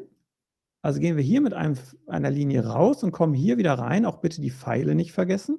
Die Pfeile sind wirklich wichtig, um was nachvollziehen zu können. Das heißt, damit haben wir jetzt schon unsere ersten 3, 4 Punkte beisammen. So, jetzt steht in der Aufgabenstellung, nach dem Einkaufen geht der Besucher zum Parkautomaten. Nach dem Einkaufen geht der Besucher zum Parkautomaten. Da ist wieder die Frage, wer macht das? Das macht der Besucher. Ja, dass er einkaufen war, ist jetzt nicht relevant. Für uns ist nur relevant, er geht zum Automaten. Das ist die Aktivität. Ja, also müssen wir auch das hinschreiben. Theoretisch hätte man auch, ne, nimmt Ihnen keiner übel, wenn Sie dazwischen jetzt einen Punkt gemalt hätten, dass er einkaufen ist. Das können Sie machen. Das wollten die Prüfer wahrscheinlich in dem Fall aber nicht sehen. Genau. So. Dann sagen wir mal, als nächstes steht, der Parkautomat liest das Ticket. Der Parkautomat liest das Ticket. Wer macht das? Das macht der Parkautomat, also müssen wir wieder hier rüber. Ja, liest das Ticket, irgendwie sowas. Zack.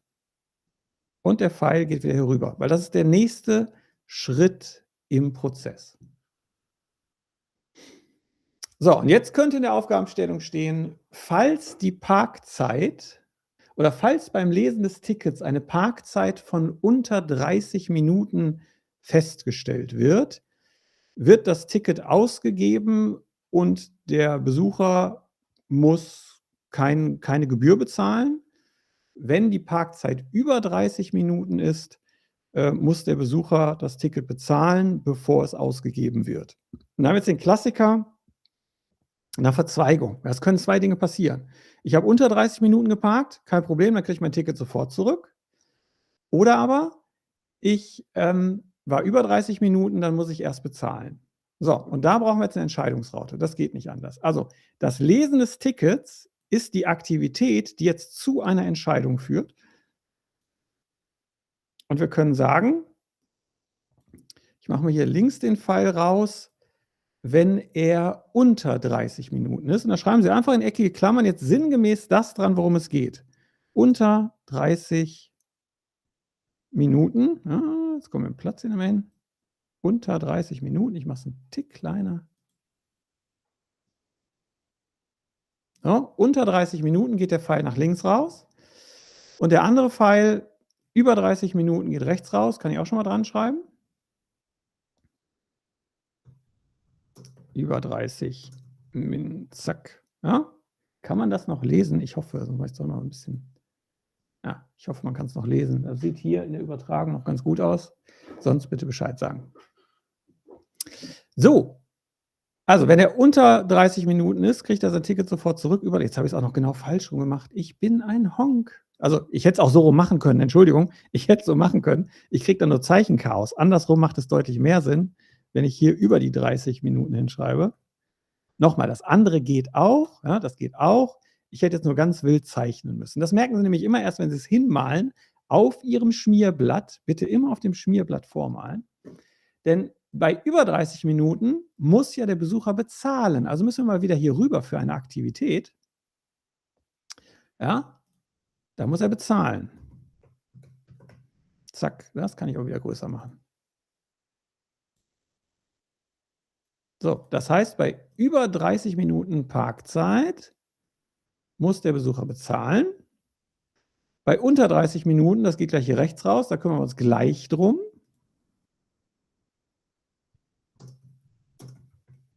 Aber da muss er jedenfalls nicht bezahlen. Aber das machen wir gleich. So. Was habe ich jetzt gesagt? Er muss bei über 30 Minuten muss er bezahlen. Bei unter 30 Minuten bekommt er sofort sein Ticket zurück. Bei über 30 Minuten bekommt er erst nach dem Bezahlen sein Ticket zurück.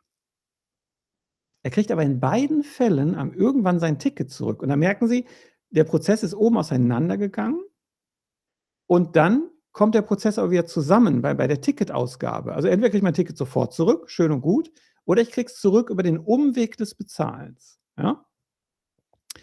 Sie bekommen vor Ort ein Schmierblatt, genau, Sie kriegen in der Klausur sogenanntes Konzeptpapier, das sind 6, 7, 8 Seiten, da können Sie drauf rummalen, wie Sie wollen. Und bei den meisten IHKs können Sie die auch mit nach Hause nehmen. Ganz wenige sammeln die auch ein, keine Ahnung, aber in der Regel können Sie mit nach Hause nehmen.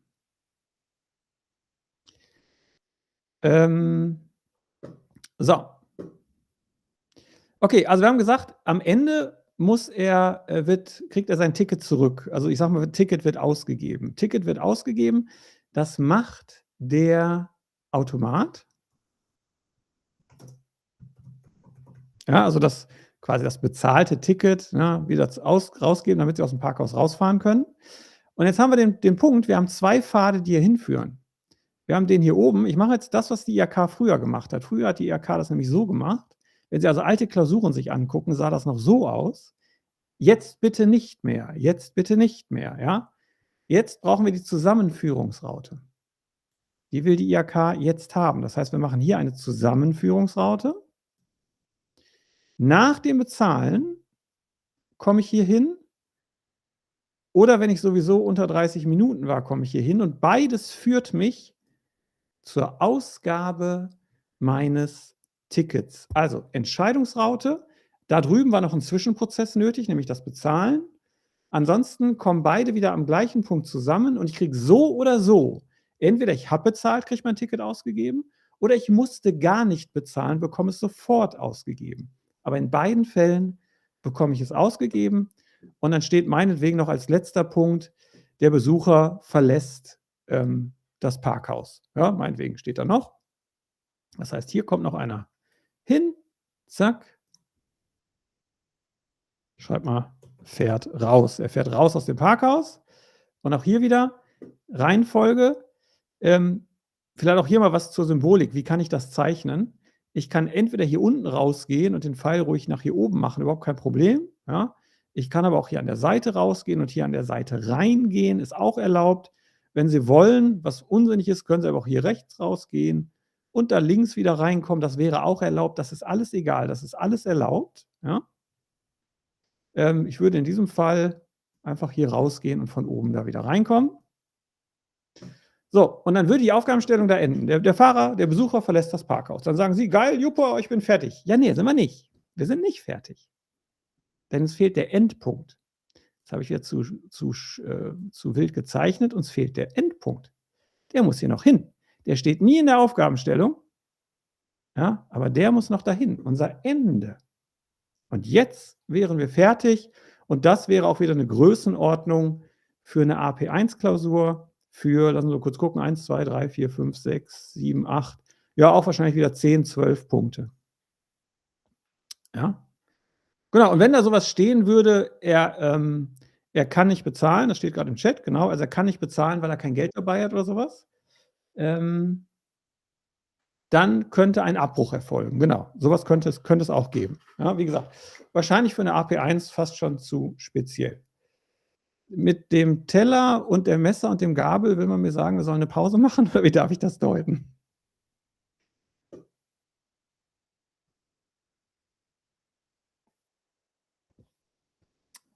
Da ist schon wieder über eine Stunde dabei, das ging jetzt aber zügig, okay.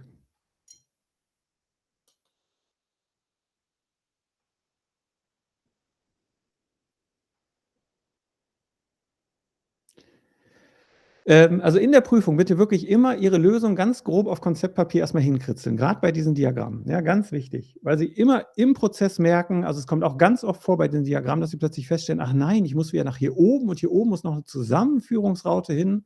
Ja, sowas passiert ganz oft. Und das merken Sie dann erst am Ende der Aufgabenstellung. Deswegen bitte immer einmal auf dem Konzeptpapier ganz schnell vorzeichnen. Das muss ja nicht schön sein. Das will ja niemand später sehen. Und wenn Sie dann sagen, okay, ich bin ganz sicher jetzt, wie der Prozess ist, dann übertragen auf den finalen Lösungsbogen. Das kostet Zeit, aber glauben Sie mir, das ist die Sache wert, weil sonst müssen Sie ganz wild rumstreichen, müssen ganz viele Linien hier machen, ja, ganz viele Linien plötzlich und dann noch welche durchstreichen, so ungefähr, und der Prüfer weiß gar nicht mehr, was Sie meinen. Ne? Das machen wir bitte nicht. Das geht schief. Karte oder Barzahlen, genau, aber das haben wir jetzt hier nicht mit drin, sowas gab es aber auch schon, genau.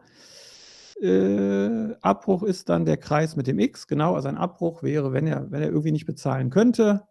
Das müssten wir jetzt eigentlich noch hier einbauen, aber sonst wäre das, ne, ganz grob sowas.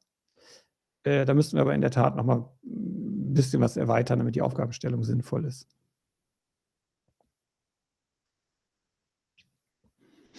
Also bei vielen IHKs dürfen Sie das Konzeptpapier mit nach Hause nehmen. Ich durfte meins letztes Jahr, ich war letztes Jahr mal wieder mit drin in den Klausuren, ich durfte meins immer mit nach Hause nehmen. Die Aufgaben sind doch extra so gestellt. Da weiß ich nicht mehr genau, was Sie meinen. Also die stellen die natürlich extra so, das war kein Versehen, dass Sie die Aufgaben so stellen.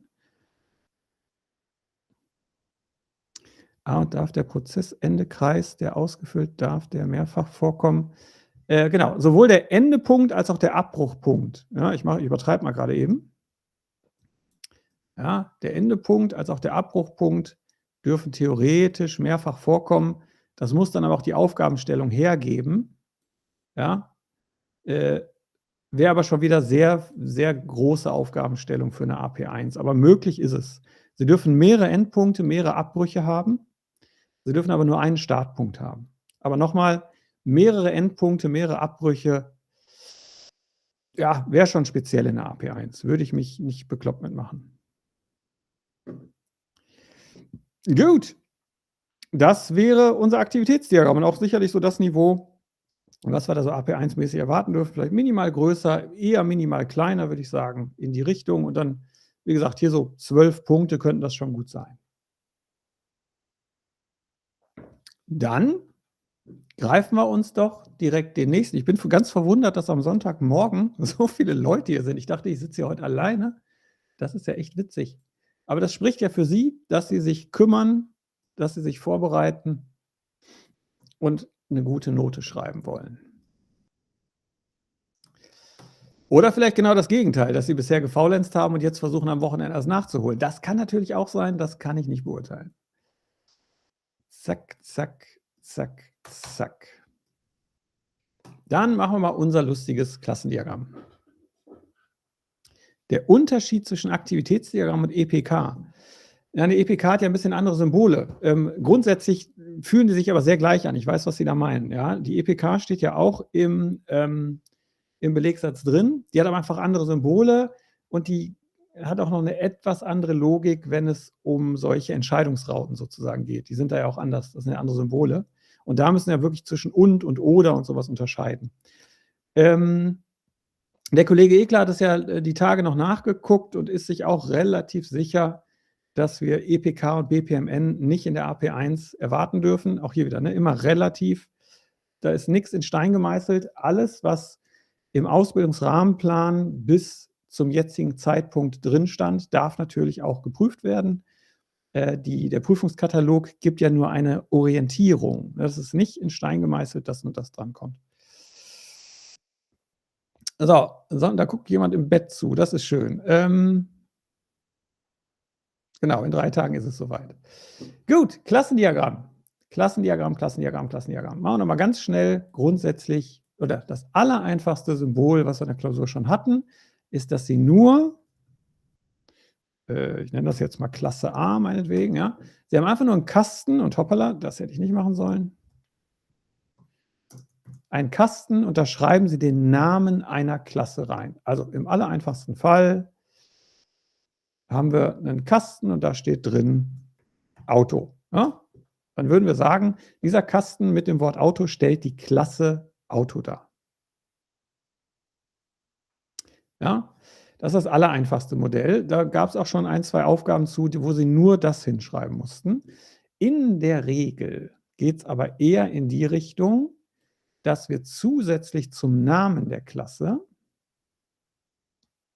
auch noch die Variablen und die Methoden der Klasse reinschreiben müssen. Dann ist das hier, der Name der Klasse steht hier oben drin. Hier stehen die Variablen mit ihren Sichtbarkeitseinstellungen. Da gehen wir gleich mal drauf ein, auch wenn die wahrscheinlich für die AP1 nicht ganz so relevant sind. Und hier stehen die Methoden oder auch gerne als Funktion benannt, aber eine Funktion in einer Klasse heißt Methode, ist einfach nur ein anderes Wort. Ja.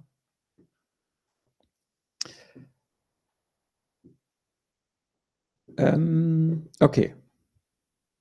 So. Ja, das ist also der Grundaufbau. Klassenname, also nochmal, ne? Hier der Klassenname, hier die Variablen, hier die Methoden. Und nochmal für die, die jetzt nicht so programmieraffin sind, das ist in der AP1 gefühlt fast sogar ein kleines bisschen mehr geworden, dass ein bisschen mehr das Logikverständnis einfach abgefragt wird. Nicht, dass sie programmieren können müssen, aber dass sie einfach Logik verstehen.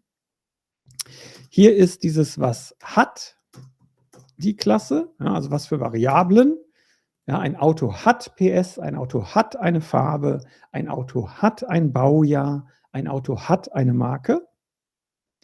Und hier unten ist das, was kann die Klasse.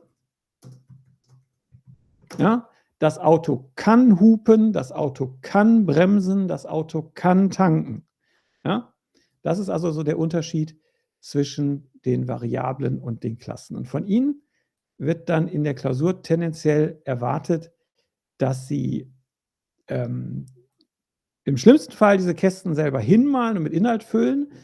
Meistens waren die auch mittlerweile vorgegeben. Ja?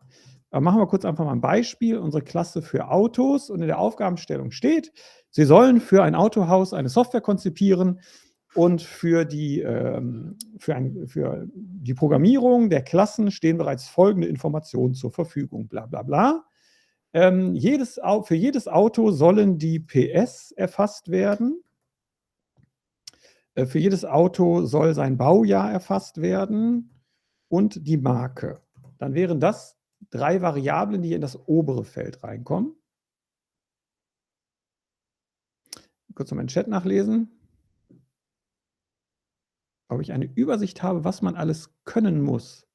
Wir haben in dem ersten AP1 Prüfungsvorbereitungsvideo, in dem Livestream von, ich glaube, Anfang letzte Woche, oder? Der steht noch drin. Da haben wir ganz am Anfang so eine Liste gemacht, wo alle Themen nochmal draufstehen. Im besten Fall da nochmal eben reingucken. Wir machen heute größtenteils alles das, was man zeichnen kann, ja, Diagramme. Und morgen um 17 Uhr nochmal als Info, dann wieder mit dem Kollegen Eklat zusammen, würde ich sagen, machen wir nochmal alles, was man rechnen kann und alles, was sonst noch so dazu gehört. Ja. Vielleicht nochmal ein bisschen die ganzen IPv4, IPv6 Sachen und sicherlich auch nochmal ein kleines bisschen Datenschutz. So, und hier unten, was kann ein Auto? In der Aufgabenstellung steht dann sowas wie, jedes Auto kann hupen. Ja, ganz wichtig hier die runden Klammern, die zeigen dann, dass das eine Methode ist. Jedes Auto kann bremsen und jedes Auto kann tanken. Ja? Und wenn wir das quasi aus der Aufgabenstellung herausgelesen hätten und schon hier reingeschrieben hätten, hätten wir wahrscheinlich schon wieder, halbe Punkte dafür, einen dafür, 1, 2, 3, 4, 5, 6, 7, ja, 5 Punkte wahrscheinlich irgendwie für sowas, ja, weil man es aus der Aufgabenstellung erkennt. Also geht darum zu verstehen, was ist der Name der Klasse, was sind die Variablen der Klasse und was sind die Methoden der Klasse. Darum geht es erstmal im allereinfachsten Fall. Das Verständnis müsste schon irgendwie da sein. Ich hoffe ja sehr, dass alle Fachinformatiker zumindest auch mal 1, 2 Wochen Programmieren hatten, dass man so die Grundlagen davon versteht. Zur Not auch dazu diverse Videos. Natürlich, also gibt dafür tausende Videos im Internet und bei YouTube auch. Ich habe dazu aber auch wieder Videos, speziell mit der Brille, was muss ein Fachinformatiker für die IHK können und was nicht. Ja? Da sind dann immer nur die Themen drin, die man wirklich können muss. Ich suche schon lange nach aller Stecker und, was soll das heißen, Konsolenbefehle, die man kennen soll. Also die üblichen Stecker sollten Sie natürlich kennen, die ganzen Anschlüsse am PC, ja, die sollte man irgendwie kennen. Aber das sind die Sie eh kennen von Ihrem täglichen Arbeiten mit dem Rechner. Und Konsolenbefehle, das sind so die Klassiker. Das ist sowas wie Ordner anlegen, Ordner löschen, Datei anlegen, Datei kopieren, Datei verschieben, sich ein Verzeichnis nach oben bewegen, ein Verzeichnis nach unten bewegen. Das sind eigentlich die Klassiker. Ja. Und ansonsten halt noch die Geschichten wie ein Ping oder ein IP-Config, die wir dann aber eher bei anderen Aufgabentypen brauchen. In manchen Prüfungen stand in den leeren Klammern dann immer noch der Datentyp. Genau, da kommen wir jetzt gleich drauf. Ja. Das kann dann auch schon vorkommen, ist zwar wirklich selten in der AP1, aber nehmen wir uns auch nochmal eben vor. Und die Sichtbarkeitsspezifizierer müssen wir auch noch machen. So, dann haben wir schon USB, HDMI, tanken, bla bla bla, genau. Ich meine das schon. Okay. Gut, also jetzt kommen wir nochmal dazu, die sogenannten Sichtbarkeitsspezifizierer, auch so ein unfassbar tolles Wort. Da würde dann in der Aufgabenstellung sowas stehen wie die PS, jedes Auto braucht für jedes Auto soll ein PS gespeichert werden. Auf die PS darf aber niemand außerhalb der Autoklasse zugreifen. Ja? Dann wäre das eine private Eigenschaft. Und private Eigenschaften, da werde ich hier die Schriftgröße größer machen müssen. Private Eigenschaften werden mit so einem Minus gekennzeichnet. Das heißt, man darf nur innerhalb der Klasse darauf zugreifen. Die Marke kann natürlich jeder von außen sehen. Also wenn in der Aufgabenstellung steht, die Marke ist für jeden zu erkennen, ja, dann ist das ein Pluszeichen. Das heißt, jeder kann sofort erkennen, welche Marke dieses Auto hat. Also das Minuszeichen ist privat und das Pluszeichen ist public. Ja, das sind die beiden. Und das sind auch die einzigen Sichtbarkeitsspezifizierer, die jetzt in der AP1 drankommen. Die anderen sehe ich hier nicht. Deswegen lassen wir einfach nur die. Ja? Und das Baujahr, vielleicht steht auch in der Aufgabenstellung, dass auch das Baujahr geheim sein soll. Dann wäre das auch eine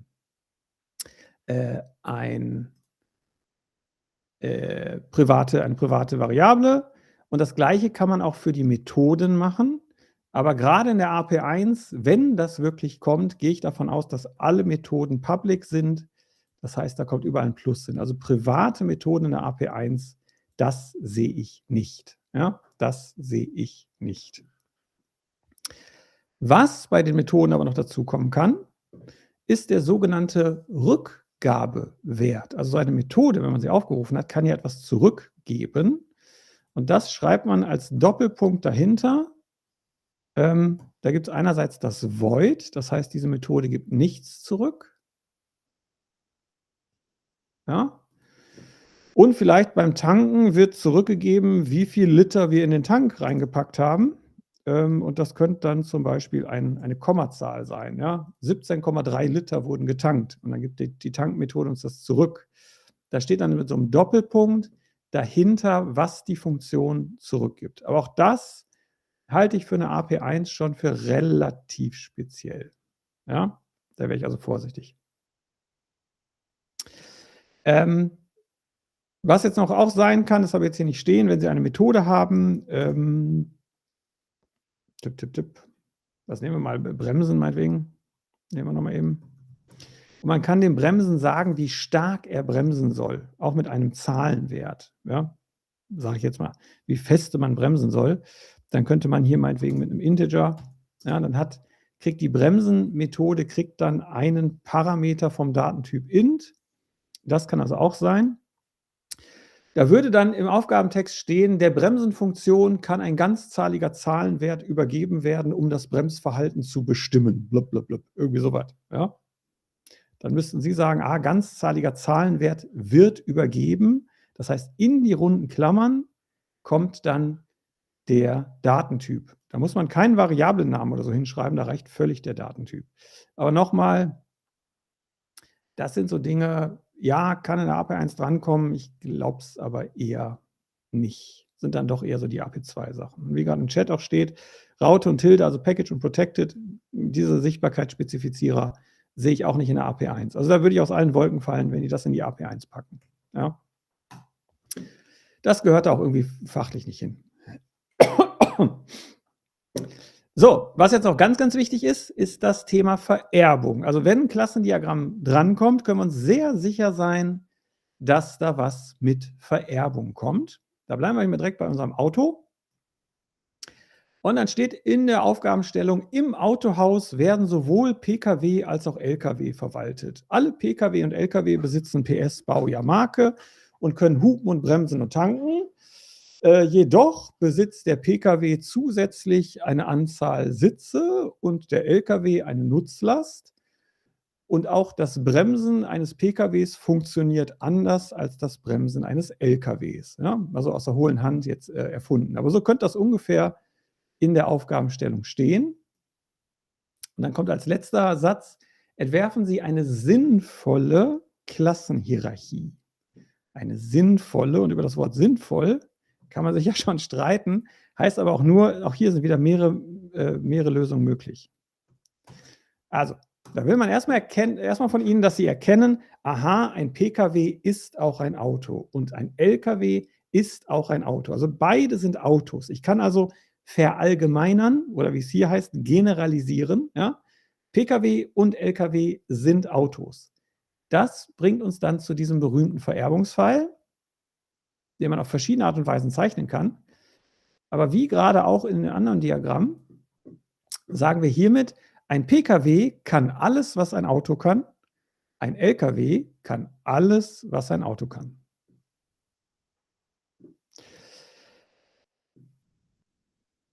Eher kommt ein Aktivitätsdiagramm, denke, oder alle Sachen sind gleich wahrscheinlich. Also da bitte sich keine Spekulation hingeben. Alle Sachen sind gleich wahrscheinlich. Ja, gerade was die UML-Diagramme angeht, da kann alles von kommen.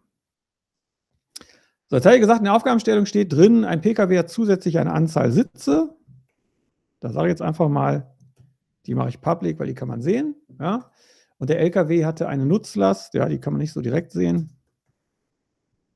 Dann wären das zusätzliche Variablen. Das heißt, zusätzlich zu diesen 3 Variablen, die sowohl der Lkw geerbt hat, als auch der Pkw, also die kriegen die geerbt, man muss sie nicht mehr hinschreiben, ja, hat der Pkw zusätzlich die Anzahl Sitze und der Lkw hat zusätzlich die Nutzlast. Aber hier geht es im ersten Schritt darum zu erkennen, beide sind auch Autos, deswegen der Vererbungsfall. So, und jetzt hatte ich gerade gesagt, dann steht da noch so ein Nebensatz, dass sich der Pkw beim Bremsen anders verhält als der Lkw.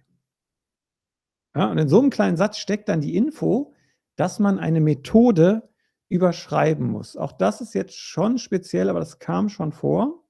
Was heißt das? Der Pkw verhält sich beim Bremsen anders als der Lkw.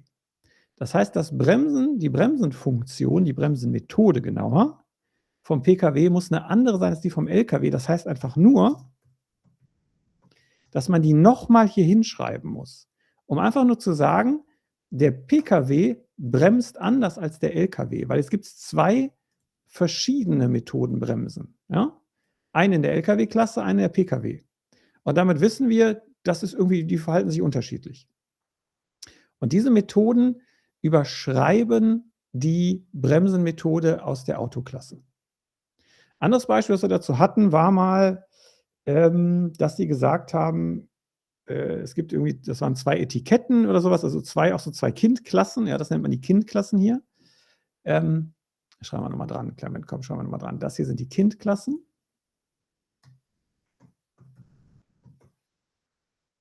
Das sind die Kindklassen und da oben haben wir eine Elternklasse. Schreiben wir nochmal dran, dass wir die Begriffe auch nochmal dabei haben.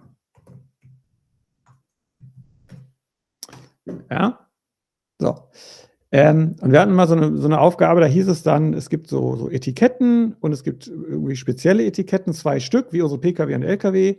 Und dann stand, der Preis für den Rotwein berechnet sich anders als der Preis für den Weißwein.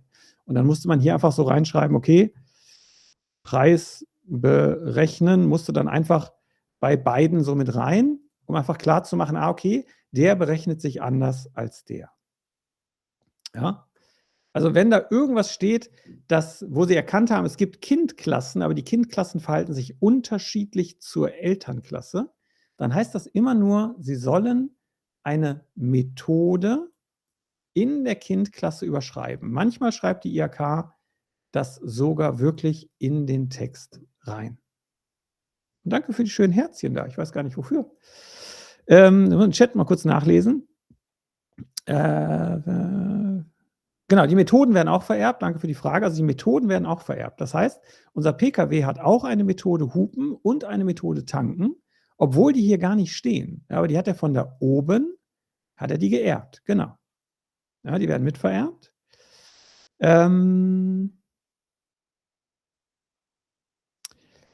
Die Klassikfunktion neu implementieren muss. Genau, okay. Sehr schön. So, und dieses Vererben kann man theoretisch natürlich noch weiterspielen. Jetzt könnte man hier sagen, unterm Pkw gibt es noch was weiteres. Unterm Pkw gibt es dann meinetwegen noch, ups, das war nicht gut gezeichnet, gibt es dann noch weitere Sachen, die das erben, meinetwegen eine Klasse Cabrio und eine Klasse Kombi, keine Ahnung, ja. Und dann können wir das noch weiter vererben. Also hier wäre Cabrio, hier wäre Kombi. Ja, und dann könnte man sagen, jedes Cabrio ist ein Pkw, jeder Pkw ist ein Auto. Und so kann man so eine Vererbungshierarchie aufbauen. Also man möchte von Ihnen einfach von Ihnen sehen, dass Sie erkennen können aus so einer Textaufgabe, dass Pkw und Lkw beides Autos sind und deswegen davon erben. Und wenn man Ihnen dann sagt, pass auf, es gibt noch Cabrio und es gibt noch Kombi, dass Sie dann in der Lage sind zu erkennen, sowohl Kombi als auch Cabrio sind PKWs und deswegen erben Sie davon. Ja? Das ist das, wo es ganz gerne darum geht. Und dann halt das Einsetzen von Variablen und Methoden, dass Sie also unterscheiden können, das, was wir hier oben haben, ja, was hat eine Klasse, was kann eine Klasse, unterscheiden, Variablen und Methoden.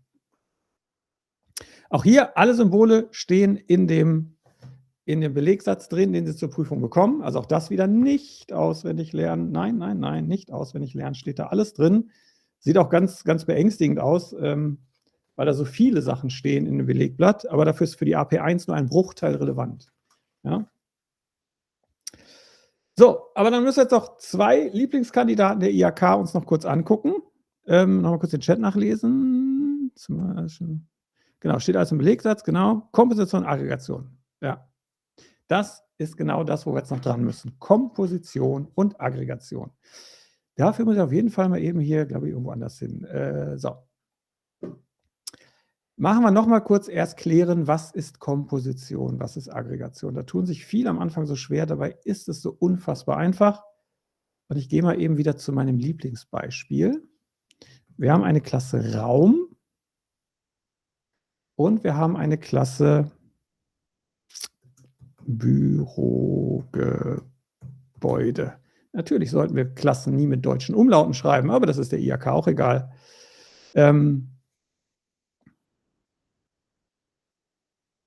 Sie glauben nicht, dass das in der AP1 gefragt wird. Also das, was wir hier machen, wird in der AP1, also ist AP1 relevant, sonst würden wir es nicht machen. Das kommt dran. Also nicht mit Sicherheit, aber das ist ein Thema, das dran kommen kann. Entschuldigung bitte. Also von den 3 UML-Diagrammen, ja, Use Case, Aktivitätsdiagramm und Klassendiagramm, ist die Chance sehr groß, dass eins davon drankommt.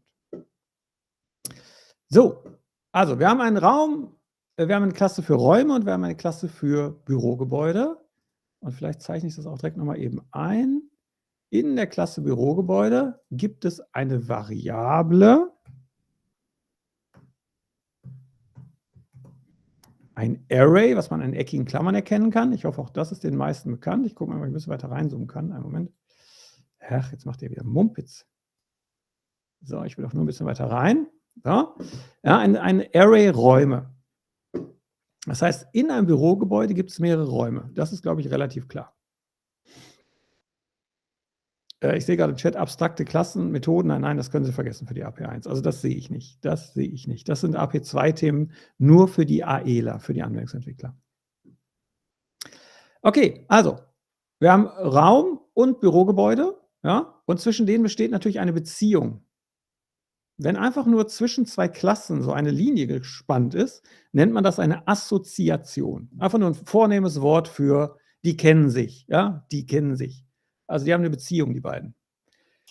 Ich weiß nicht, ob das eine offene Beziehung ist oder ob die Beziehung kompliziert ist, keine Ahnung, das ist auch hier nicht Thema, aber die kennen sich. So. Und jetzt sehen wir aber auch, es gibt da irgendwie so ein, ich sag mal, so ein Missverhältnis, denn Räume machen ja nur Sinn, wenn ich ein Bürogebäude habe. Und genau darum geht es bei dem ersten Konstrukt, was wir uns angucken wollen, der Komposition. Eine Komposition ist nämlich eine Beziehung zwischen einem einzelnen Teil, das ist der Raum, und dem großen Ganzen, ja, das ist das Bürogebäude. Und jetzt stellen Sie sich das wieder vor, ich nehme immer mein gleiches Beispiel, schönes Bürogebäude, wir sind in der 3. Etage, Raum 312, hinten links ein traumhaftes Eckbüro, ja, mit tollem Blick über die Stadt, schöne Fensterfront, da ist Ihr Schreibtisch, der guckt so richtig schön zum Fenster raus, auf Ihrem Schreibtisch steht noch so ein kleiner Kaktus, den haben Sie wieder vergessen zu gießen, aber das ist dem ja egal, ja. Also das ist unser Raum 312, total schönes Büro. Wenn ich jetzt mit der großen Abrissbirne komme und ich reiße das Bürogebäude ab, dann sind automatisch auch alle Räume weg. Es gibt keinen Raum ohne ein zugehöriges Gebäude. Ja? Es gibt keinen Raum ohne das dazugehörige Gebäude. Und deswegen ist diese Beziehung eine sogenannte Komposition. Also das Gebäude ist komponiert aus Räumen, so wie ein Musikstück komponiert ist aus Noten. Wie, ich habe das Büro zu genau beschrieben. Ich habe da noch gar nicht angefangen. Also das Büro ist so schön. Ich könnte Ihnen noch was über den Teppich und die Vorhänge, der Schreibtisch ist aus so einem richtig schönen Holz. Könnte ich Ihnen alles erzählen. Warum mache ich das? Weil Sie das dann nicht mehr vergessen. Je blödsinniger meine Geschichten hier sind, umso mehr bleibt das bei Ihnen hängen. Das ist ein ganz einfaches Instrument der Wissensvermittlung. Sie glauben gar nicht, was Herr Ekler und ich alles für einen Blödsinn im Unterricht erzählen. Nicht, weil uns das uns Spaß macht oder weil wir uns so lächerlich machen wollen, sondern weil wir wissen, dass dann hängen bleibt. Ja? Genau, jetzt wollen Sie nämlich alle dieses Büro und jetzt vergessen Sie das nicht mehr. So, ich muss mal kurz den Chat lesen. Vor ein paar Jahren war es zumindest optional, die Functions in dem Base Class zu haben. Ja, wie gesagt, was vor ein paar Jahren war, die IHK, also der Prüfungskatalog hat sich geändert. In den letzten 2, 3 Jahren haben sie die Klausur noch ein bisschen angepasst. Deswegen müsst ihr da schauen, ob wir wirklich das Überschreiben von Methoden in Kindklassen so bekommen, weiß ich nicht, kann aber gut sein, hatten wir auf jeden Fall schon mal. Ne? Höhenverstellbaren Schreibtisch habe ich. Soll ich mal hier ein bisschen drehen? Wobei, ich muss kurbeln, ich habe keinen elektrischen. Da war ich jetzt zu geizig. Das ist aber ganz witzig, wenn ich mit im Unterricht anfange, meinen Schreibtisch hochzukurbeln, alles wackelt. Okay, so, das ist eine Komposition. Also, nochmal, Komposition, wenn ich das große Ganze, ja, darum geht es, wenn ich das große Ganze zerstöre, sind automatisch die Teile weg. Die Teile haben also keine Daseinsberechtigung mehr. Das ist das, was man sagt. So, jetzt brauchen wir dazu ein Gegenstück. Es gibt natürlich auch ein Gegenstück dazu. Wir nehmen mal ein anderes Einzelteil und ein anderes großes Ganzes. Was nehmen wir mal? Nehme ich wieder meine schöne Galerie? Ja, komm. Wir sind wieder mal in Düsseldorf auf der Köhe, ja, teuerste Haus am Platz, eine super Galerie, wo so richtig moderne Kunst hängt. Damit können Sie mich ja jagen, ne? Wo man davor steht und sich fragt, ist das Kunst oder kann das weg oder ist das Müll, ja?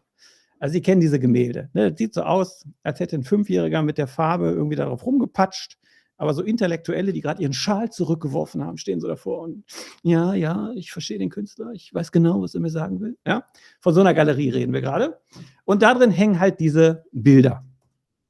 So, darin hängen Bilder, die meiner Meinung nach total überbewertet sind und Schrott, aber das darf ja jeder für sich selbst entscheiden. Ja? Mein Kunstgeschmack ist jetzt ja hier nicht relevant.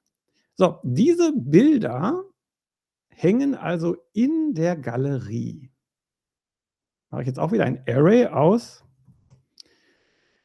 Bildern hängt in der Galerie. Was für ein Link in den Chat? Sorry, ich muss mal eben da nachlesen. Prüfungskatalog zur AP1. Den Prüfungskatalog muss man in der Tat kaufen, den sollten Sie aber auch von Ihrem Betrieb oder Ihren Standorten bekommen haben, je nachdem, ob Sie Azubi oder Umschüler sind. Wenn das Teil abgerissen wird, ist das nicht schlimm. Darum geht es quasi bei diesen Beziehungen nicht. Das ist egal. Ja, also wenn quasi, sagen wir, unser Bürogebäude hat 4 Etagen und die oberste Etage wird jetzt irgendwie abgetragen, die wird kaputt gemacht, das wäre völlig egal. Das stellt man in diesem Diagramm nicht dar. Es geht nur darum, aus Sicht des Ganzen, wenn ich das Ganze zerstöre, was passiert mit den Teilen? Also die Frage, die wir stellen, geht nur in diese Richtung. Ja? Wenn ich das Ganze zerstöre, was passiert mit den Teilen? Ganz wichtig. Andersrum stellt man diese Frage nicht. Also dafür, ne, wäre wieder ein Punkt, dafür ist das Diagramm einfach nicht da. Okay, jetzt haben wir wieder den Punkt, in unserer Galerie hängen Bilder. Ja, das können wir uns relativ klar machen.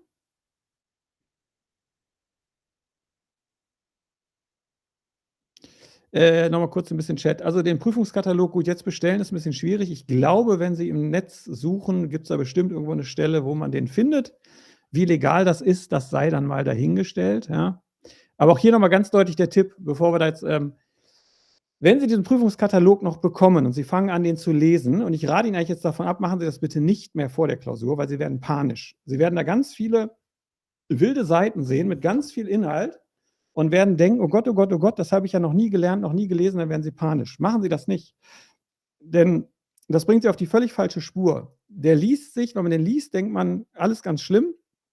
Aber die Erfahrung zeigt, auch hier, es wird nie was so heiß gegessen, wie es gekocht wird. Ja? Deswegen konzentrieren Sie sich auf die Inhalte, die wir hier in den Prüfungsvorbereitungen machen. Da ist alles dabei, was man braucht. Davon abgesehen, dass Sie hoffentlich in Ihrer Ausbildung schon vieles gelernt haben. Ja? Und lassen sich nicht bekloppt machen von dem, was da drin steht. Bitte, bitte nicht. Das geht schief. Ja? Dann gehen Sie mit einem schlechten Gefühl in die Klausur. Gucken Sie einfach nur die Vorbereitungsvideos, die wir haben. Da ist alles Relevante an Themen drin. Und wenn Sie die Sachen verstanden haben, lehne ich mich ganz weit aus dem Fenster, werden Sie auch diese Prüfung bestehen. Ja? Wenn Sie natürlich jetzt ein Einserkandidat sein wollen, dann müssen Sie vielleicht noch mal eine kleine Schippe drauflegen. Aber fürs Bestehen bin ich mir sehr sicher, wird das reichen. So, jetzt muss ich nochmal, weil sogar so viel im Chat los ist. Genau, ich wurde zufällig in die Galerie mitgeschleppt. Genau so ist das. Ja, ich weiß auch nicht, warum. Ich habe mich überreden lassen. So, jetzt Komposition oder. Genau, also bei Komposition und Aggregation haben Sie in der Regel so ein Array auf einer Seite. Genau, das steht da noch als Frage.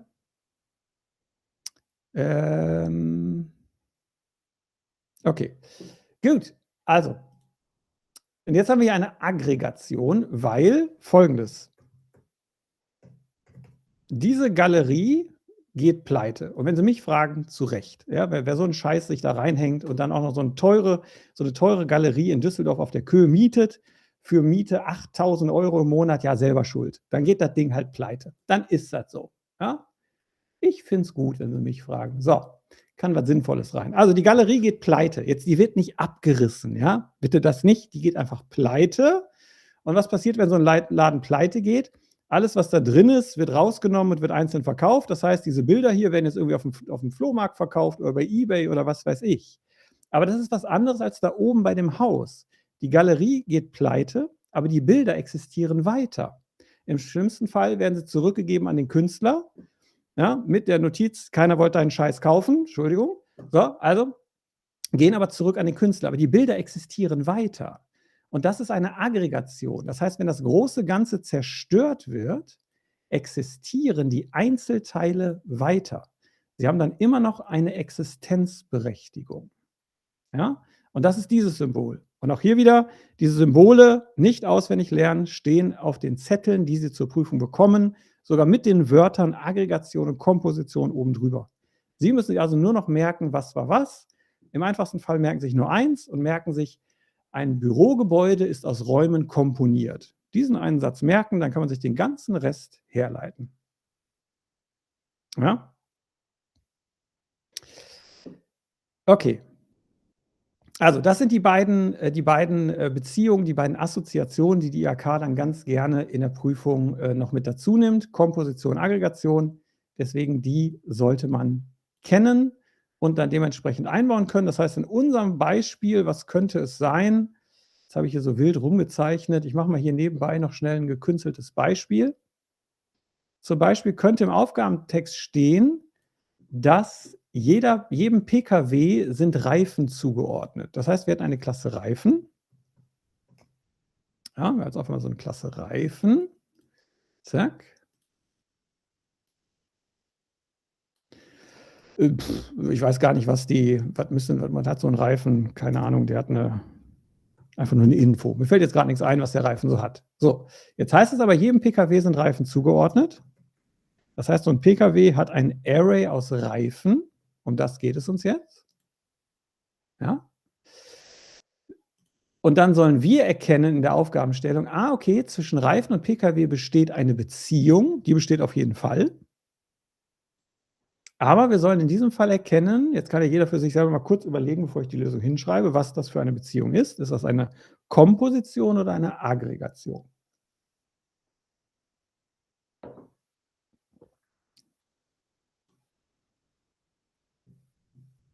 Das ist eine Aggregation, ja? Denn selbst wenn ich den Pkw verschrotte, werde ich vorher die Reifen abmontieren und kann vielleicht an ein anderes Auto dran montieren. Oder ich kann so oder so, ich kann die Reifen vom Auto trennen, ja, und dann weiter benutzen oder über den Winter einlagern oder was auch immer. Ja, Winterreifen, Sommerreifen, schönes Beispiel. Genau. Das ist bei einer Aggregation, sehe ich auch im Chat. Ja? Sowas sollen Sie dann in der AP1 erkennen. Gott, ist das wieder eine furchtbare Niklas-Zeichnung hier. Die könnte auch in unser modernes Museum, die passt da genau rein. Ist genauso wenig Kunst wie der Rest. So. Okay, da haben wir aber trotzdem hier in der Übersicht eigentlich alles drin, was uns in der AP1 so an UML-Klassendiagramm-Themen überhaupt über den Weg laufen kann. Ja? Da steckt eigentlich alles drin. Viel mehr als das dürfte uns da auch nicht erwarten. Nochmal, das sind immer nur Vermutungen, die wir treffen können, aber ich gebe Ihnen lieber ein solides Grundhandwerkszeug an Sachen, die Sie verstehen, als dass wir jetzt anfangen, das Klassendiagramm bis zum Ende durchzuspielen und ich Ihnen erkläre, wie statische Variablen gehen, wie abstrakte Klassen gehen, wie virtuelle Methoden überschrieben werden, pipapo. Ja? Sowas ist mit ganz, ganz, ganz großer Wahrscheinlichkeit nicht AP1 relevant, deswegen lassen wir das weg. Denn mit dem Wissen, was Sie jetzt haben, auch hier lehne ich mich weit aus dem Fenster, werden Sie in jeder UML-Klassendiagrammaufgabe locker 60-70% der Punkte mitnehmen, wenn Sie das verstanden haben, was hier steht. Das reicht völlig. Ja? In den allermeisten Fällen nehmen Sie wahrscheinlich auch eher 100% dann mit. Einfach ein bisschen üben. Ja? Einfach ein bisschen üben. Das ist alles nicht wirklich schwer. Und mehr als das, als wir hier sehen, werden wir da auch nicht brauchen.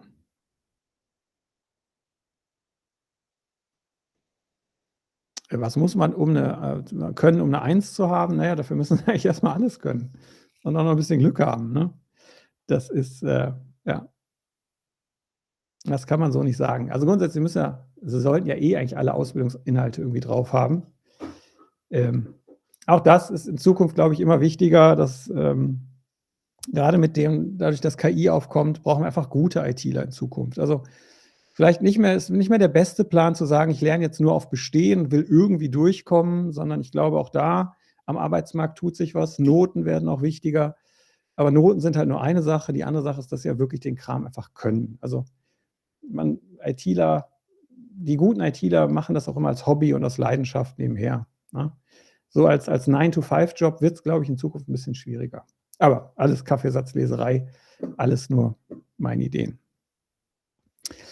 Gut, jetzt gucken wir auf unsere Liste. Genau, jetzt können wir nochmal auf kommen wir hier wieder neu, Datei neu. Muss ich mal gucken, dass ich keine Frage im Chat übersehen habe. Sonst nach wie vor, das Google Meeting steht auch drin. Ja, das größte Problem ist, dass die Fragen so schwammig formuliert sind. Genau, das ist ein guter Punkt.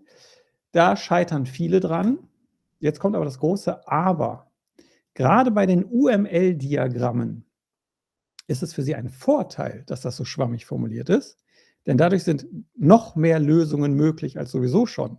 Das heißt, ich habe es gerade schon mal gesagt, wenn Sie Ihre Lösung dahin gemalt haben und der Prüfer guckt dann auf die Aufgabenstellung und sagt, ja, die Lösung, man kann die Aufgabenstellung so lesen, dass man diese Lösung dazu hinpinselt, dann kriegen Sie die volle Punktzahl. Ja? Das heißt, diese schwammige Formulierung ist am Anfang immer irritierend. Wenn man sich einmal daran gewöhnt hat, merkt man, nee, das ist zu Ihrem Vorteil, diese schwammige Formulierung. Ja? Einfach das Gefühl mal zulassen. Sie entwickeln eine Lösung, die sinnvoll zur Aufgabenstellung passt und dann kriegen Sie dafür auch die Punkte. Ja? Und diese Lösung kann völlig anders aussehen als das, was die IHK in ihren sogenannten Musterlösungen oder in sogenannten Korrekturhinweisen drin hat. Das ist dann völlig egal. Das ist dann völlig egal. So, die beiden einmal kurz unterscheiden. Ich habe gesagt, alles, was man zeichnen kann. Das sind auch jetzt welche, da kriegen Sie nichts im Belegsatz zu, wenn ich mich nicht ganz vertue. Das heißt, die müssen Sie auswendig können, aber das ist wirklich sehr überschaubar von den Symbolen. Aber ich gucke nochmal schnell rein. Nein, die stehen nicht drin. Aus gutem Grund, weil sie einfach so einfach sind. Fangen wir mal mit dem ER-Modell an. Zack, schnibbeln wir das mal weg und schieben das mal hier rüber.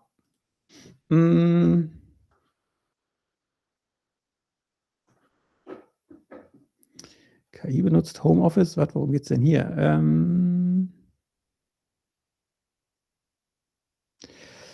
Werden die Prüfungen nur von einer Person oder von mehreren korrigiert? Das hängt so ein bisschen von der IHK ab, aber in der Regel sollte es einer sein und nur im Zweifel guckt nochmal jemand mit drüber. Das ist aber sicherlich auch ein Manpower-Thema, also sprich, ob die IHK überhaupt noch das Personal hat, das alles so umzusetzen. Weil gerade in den letzten Jahren gingen die Zahlen ja sehr nach oben. So.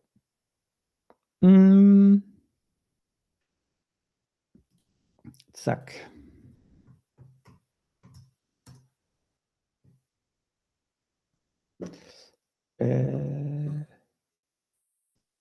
Okay, also wir haben beim ER-Modell eigentlich 3 Symbole, die wir kennen müssen. Ja. Entität, die Entität, also sprich das, was eine mögliche Tabelle später kennzeichnet. Ich sage bewusst möglich, denn eine Entität muss nicht zwangsläufig dann in einer Tabelle resultieren. Genau, SQL kommt erst in der AP2, also SQL nicht, also SQL-Anweisungen nicht in der AP1. Zumindest laut neuen Prüfungskatalog, muss das immer wieder sagen, ja, kommt dann eher in der AP2. Aber die Datenbankmodellierung, das sind diese beiden hier, das kommt schon. Also wir haben eine Entität. An einer Entität gibt es Attribute. Da male ich uns so 1, 2, 3 dran. Die können Sie da dran malen, wie Sie wollen. Das sind wieder diese Ovale, die wir einfach hier dran zeichnen. Ja, der ist ja toll geworden hier. So. Da steht dann sowas drin wie, also erstmal Attribute. Ja, das sind Attribute. Und da kann sowas drinstehen, wie zum Beispiel einfach nur Name, ja, oder mal ein bisschen unmissverständlicher, also sowas wie ein Vorname da drin, wenn jetzt die Entität sowas wie eine Person wäre. Da kann aber auch sowas stehen wie unsere Personen-ID. Und das ist wichtig, wenn Sie nämlich erkennen im Entity-Relationship-Modell, dass es sich um einen Primärschlüssel handelt, dann sollte man das Ding unterstreichen. Ja, also der Primärschlüssel, das primäre Attribut wird dann gerne noch so unterstrichen, um einfach deutlich zu machen, dass das der Primärschlüssel ist. So.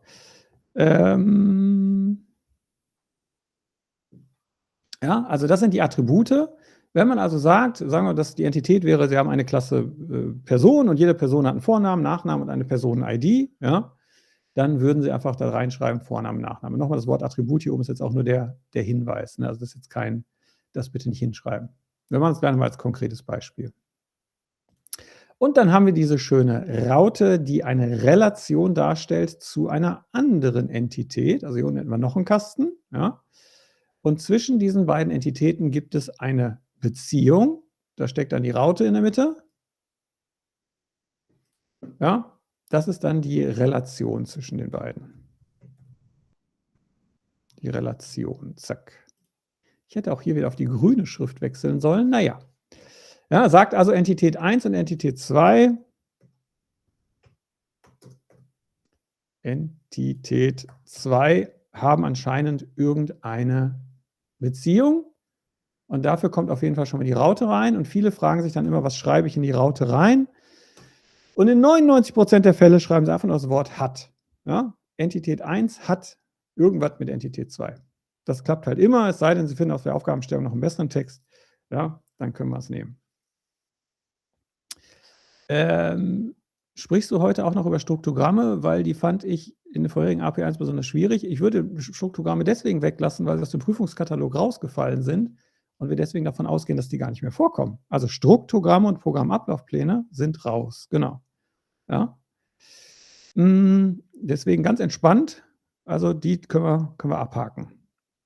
Nochmal, laut Prüfungskatalog. Wir können theoretisch, stehen sie immer noch drin, ja, aber grundsätzlich sehe ich das nicht, dass die kommen. Na, jetzt wollte hier gerade ein Gast rein. Warum kann ich den nicht reinlassen? Jetzt will er nicht mehr rein. Okay, gut. So.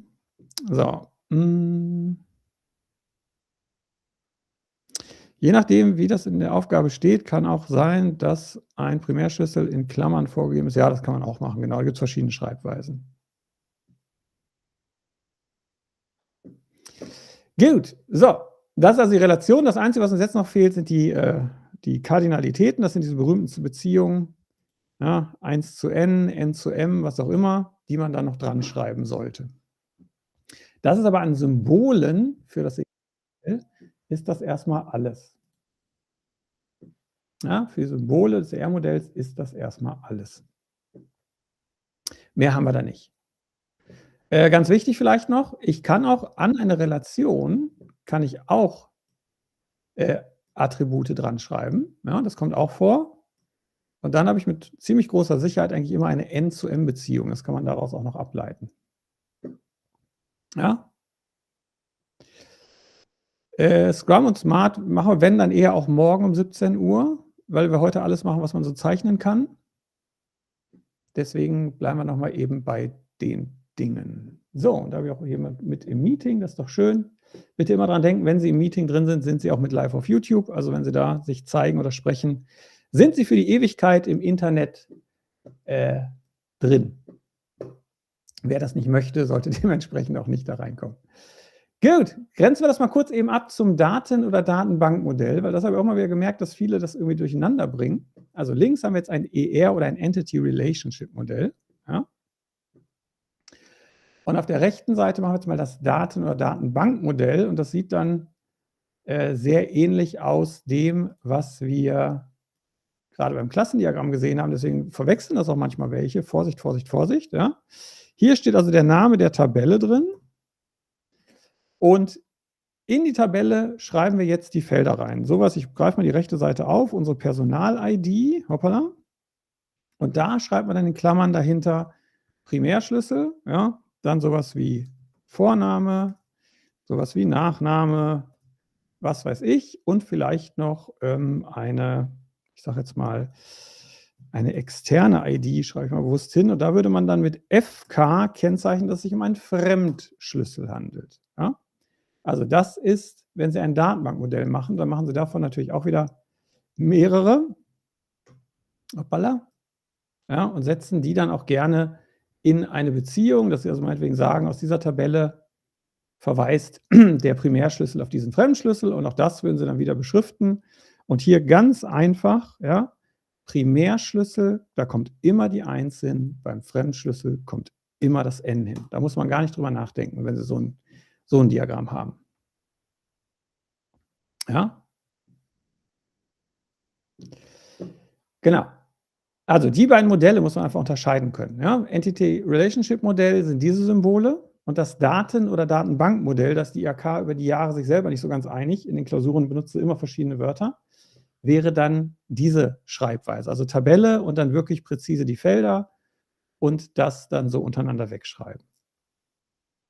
Ja, die bitte sauber unterscheiden. Also ganz, ganz wichtig, wie wir es immer wieder sagen, ganz genau lesen, was soll ich gerade machen. Nicht, dass Sie aus Versehen einfach das falsche Modell hinschreiben, obwohl Sie alles gekonnt hätten. Das wäre super ärgerlich. Ja? Auch dafür gibt es sicherlich Teilpunkte, aber trotzdem, ne, da bitte aufpassen. Ja, also einfach nur zu den Symbolen, das wollte ich einfach nochmal klären. Das wird gerne wieder verwechselt. Lass mal kurz stehen. Fragen zum ER-Modell oder zum Datenbankmodell? Ja, in der Aufgabenstellung kriegen Sie natürlich vorgegeben, welches Modell Sie machen sollen. Ja, das ist dann immer so der letzte Satz, den man dann vielleicht auch mal aus Versehen schnell überliest. Deswegen sage ich das so deutlich. Im letzten Satz steht dann, erstellen Sie ein Entity Relationship Modell oder ein ER-Modell. Oder da steht, erstellen Sie ein Datenmodell oder ein Datenbankmodell. Ja, aber da müssen wir ganz genau gucken.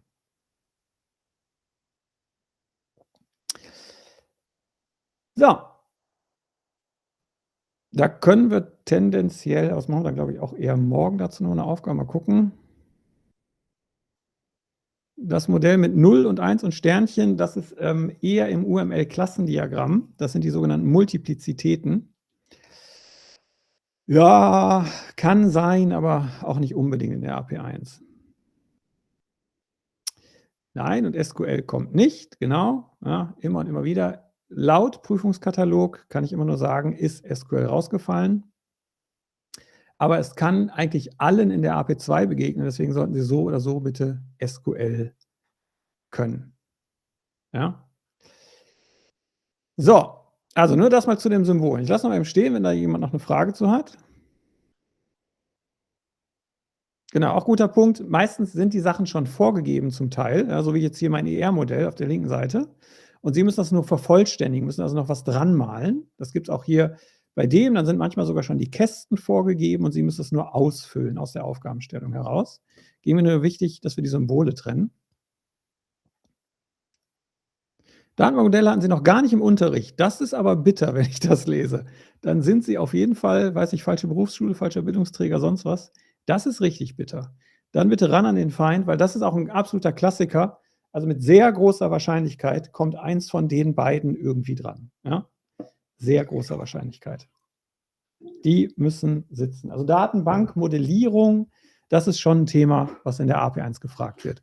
Es wird nicht zu groß und nicht zu kompliziert, aber das kommt schon vor. Ja, und ein Fremdschlüssel ist ein Primärschlüssel aus einer anderen Tabelle, genau. Steht aber in beiden als FK. Ja, ich habe die Tabellen jetzt nur kopiert. Also das natürlich, da war ich jetzt wieder etwas schludrig. Ich gebe es ja zu. Kleinen Moment. Zack, zack. Dann machen wir jetzt hier Ext-ID als Primärschlüssel. Ich habe gerade aus Faulheit einfach das Ding kopiert. Dementsprechend stand in beiden das gleiche. Data, Date, was weiß ich. So, ja.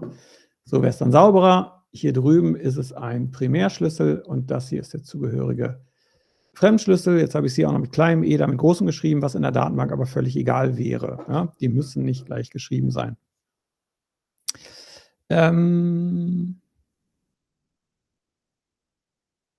Hat jemand eine Seite oder so mit Aufgaben plus Lösungen, die von Schwierigkeit her ähnlich wie der IHK, egal was? Achso. Mit KI kann man sich da auch ganz gut Sachen generieren lassen, wenn man ein bisschen üben möchte. Wo ist der Unterschied zwischen Datenbankmodell und Klassendiagramm? Ja, ich sage ja, viele verwechseln das. Eine Datenbankmodell, also was wir hier haben, ich schreibe es mal hin. Das ist wirklich echt immer, finde ich immer faszinierend. Da sind viele verwechseln das, deswegen machen wir das nochmal. Sagen wir mal, wir haben eine Tabelle Auto. Tabelle Auto. Ja? Tabelle Auto. Also auf der linken Seite mache ich jetzt das Datenmodell. Dann geben wir hier an, welche Felder gibt es in der Datenbank. Also das sind die Felder. Also das hier ist das Feld ID, dann haben wir das Feld PS, dann haben wir das Feld Marke, sage ich mal. Ja? Das ist jetzt so die Tabelle. Und auf der rechten Seite hätten wir jetzt eine Klasse. Ich schreibe das jetzt bewusst immer so dazu. Dann ist auf der rechten Seite die Klasse Auto. Ja, kann man ruhig groß schreiben. Natürlich sehen die immer sehr ähnlich aus, aber das hier ist eine variable ID. Das hier ist eine variable PS, eine variable Marke und vor allen Dingen im Klassendiagramm kommen dann plötzlich noch Methoden dazu, die es natürlich in der Datenbank überhaupt nicht gibt. Ja, jetzt von Functions und Triggern mal abgesehen. Methode Hupen. Ja? Das ist ein großer Unterschied. Das stellt einfach verschiedene Dinge dar. Natürlich sehen Klassen und die zugehörigen Tabellen immer sehr ähnlich aus, weil was machen sie in der Programmierung? Sie kopieren eigentlich nur den Inhalt einer Tabelle in die entsprechenden Variablen einer Klasse. Das ist also der absolute Klassiker, wenn man Programmierung anfängt mit Datenbanken, dass man sowas gebaut hat. Auch das, hoffe ich, haben Sie alle schon im Unterricht mal gemacht, dass Sie einfach aus einer Tabelle die Daten auslesen. Also aus dem Feld ID lesen wir den Inhalt raus und schreiben ihn in die Variable ID in der Autoklasse. Die Autoklasse ist in unserem Computerprogramm. Die Tabelle ist in der Datenbank. Das sind zwei verschiedene Technologien, muss man schon sagen. Ja? Deswegen sind das aber völlig verschiedene Dinge. Die sehen nur zum Verwechseln ähnlich. Da vertun sich viele. So, was wäre ein Beispiel für ein Attribut einer Relation? Das verstehe ich nicht ganz. Ich kann nicht sagen, was zu 99% rankommt. Das kann niemand außer die Prüfer, die die Klausur zusammenstellen. Ja, es gibt nur Themen, die immer und immer wieder vorkommen. Das sind die üblichen Verdächtigen. Datenbankmodell wird aus ER-Modell gebaut. Ja, in der Regel baut man erst das ER-Modell und daraus ein Datenbankmodell. Das ist richtig, denn gerade hier aus diesen Zwischentabellen, gerade aus denen mit Attributen, ergeben sich dann neue Tabellen, wenn ich ein Datenbankmodell entwickle. Genau, Datenbank hat keine Methoden. Attribute haben auch Sichtbarkeiten, die Datenbankfeld hat keine Sichtbarkeiten, wenn überhaupt Datentypen, aber die schreiben wir auch nicht mehr hin. Ich muss ein bisschen den Chat hier kurz nachlesen.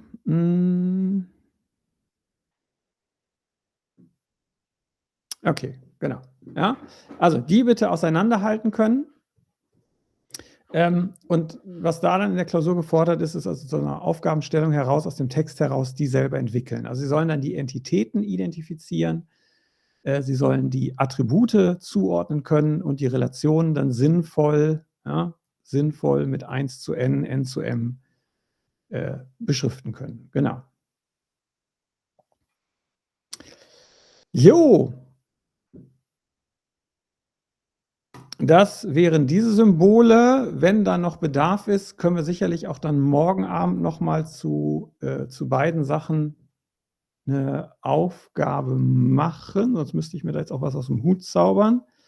Aber mit den Symbolen sollte vielleicht jeder einfach mal selber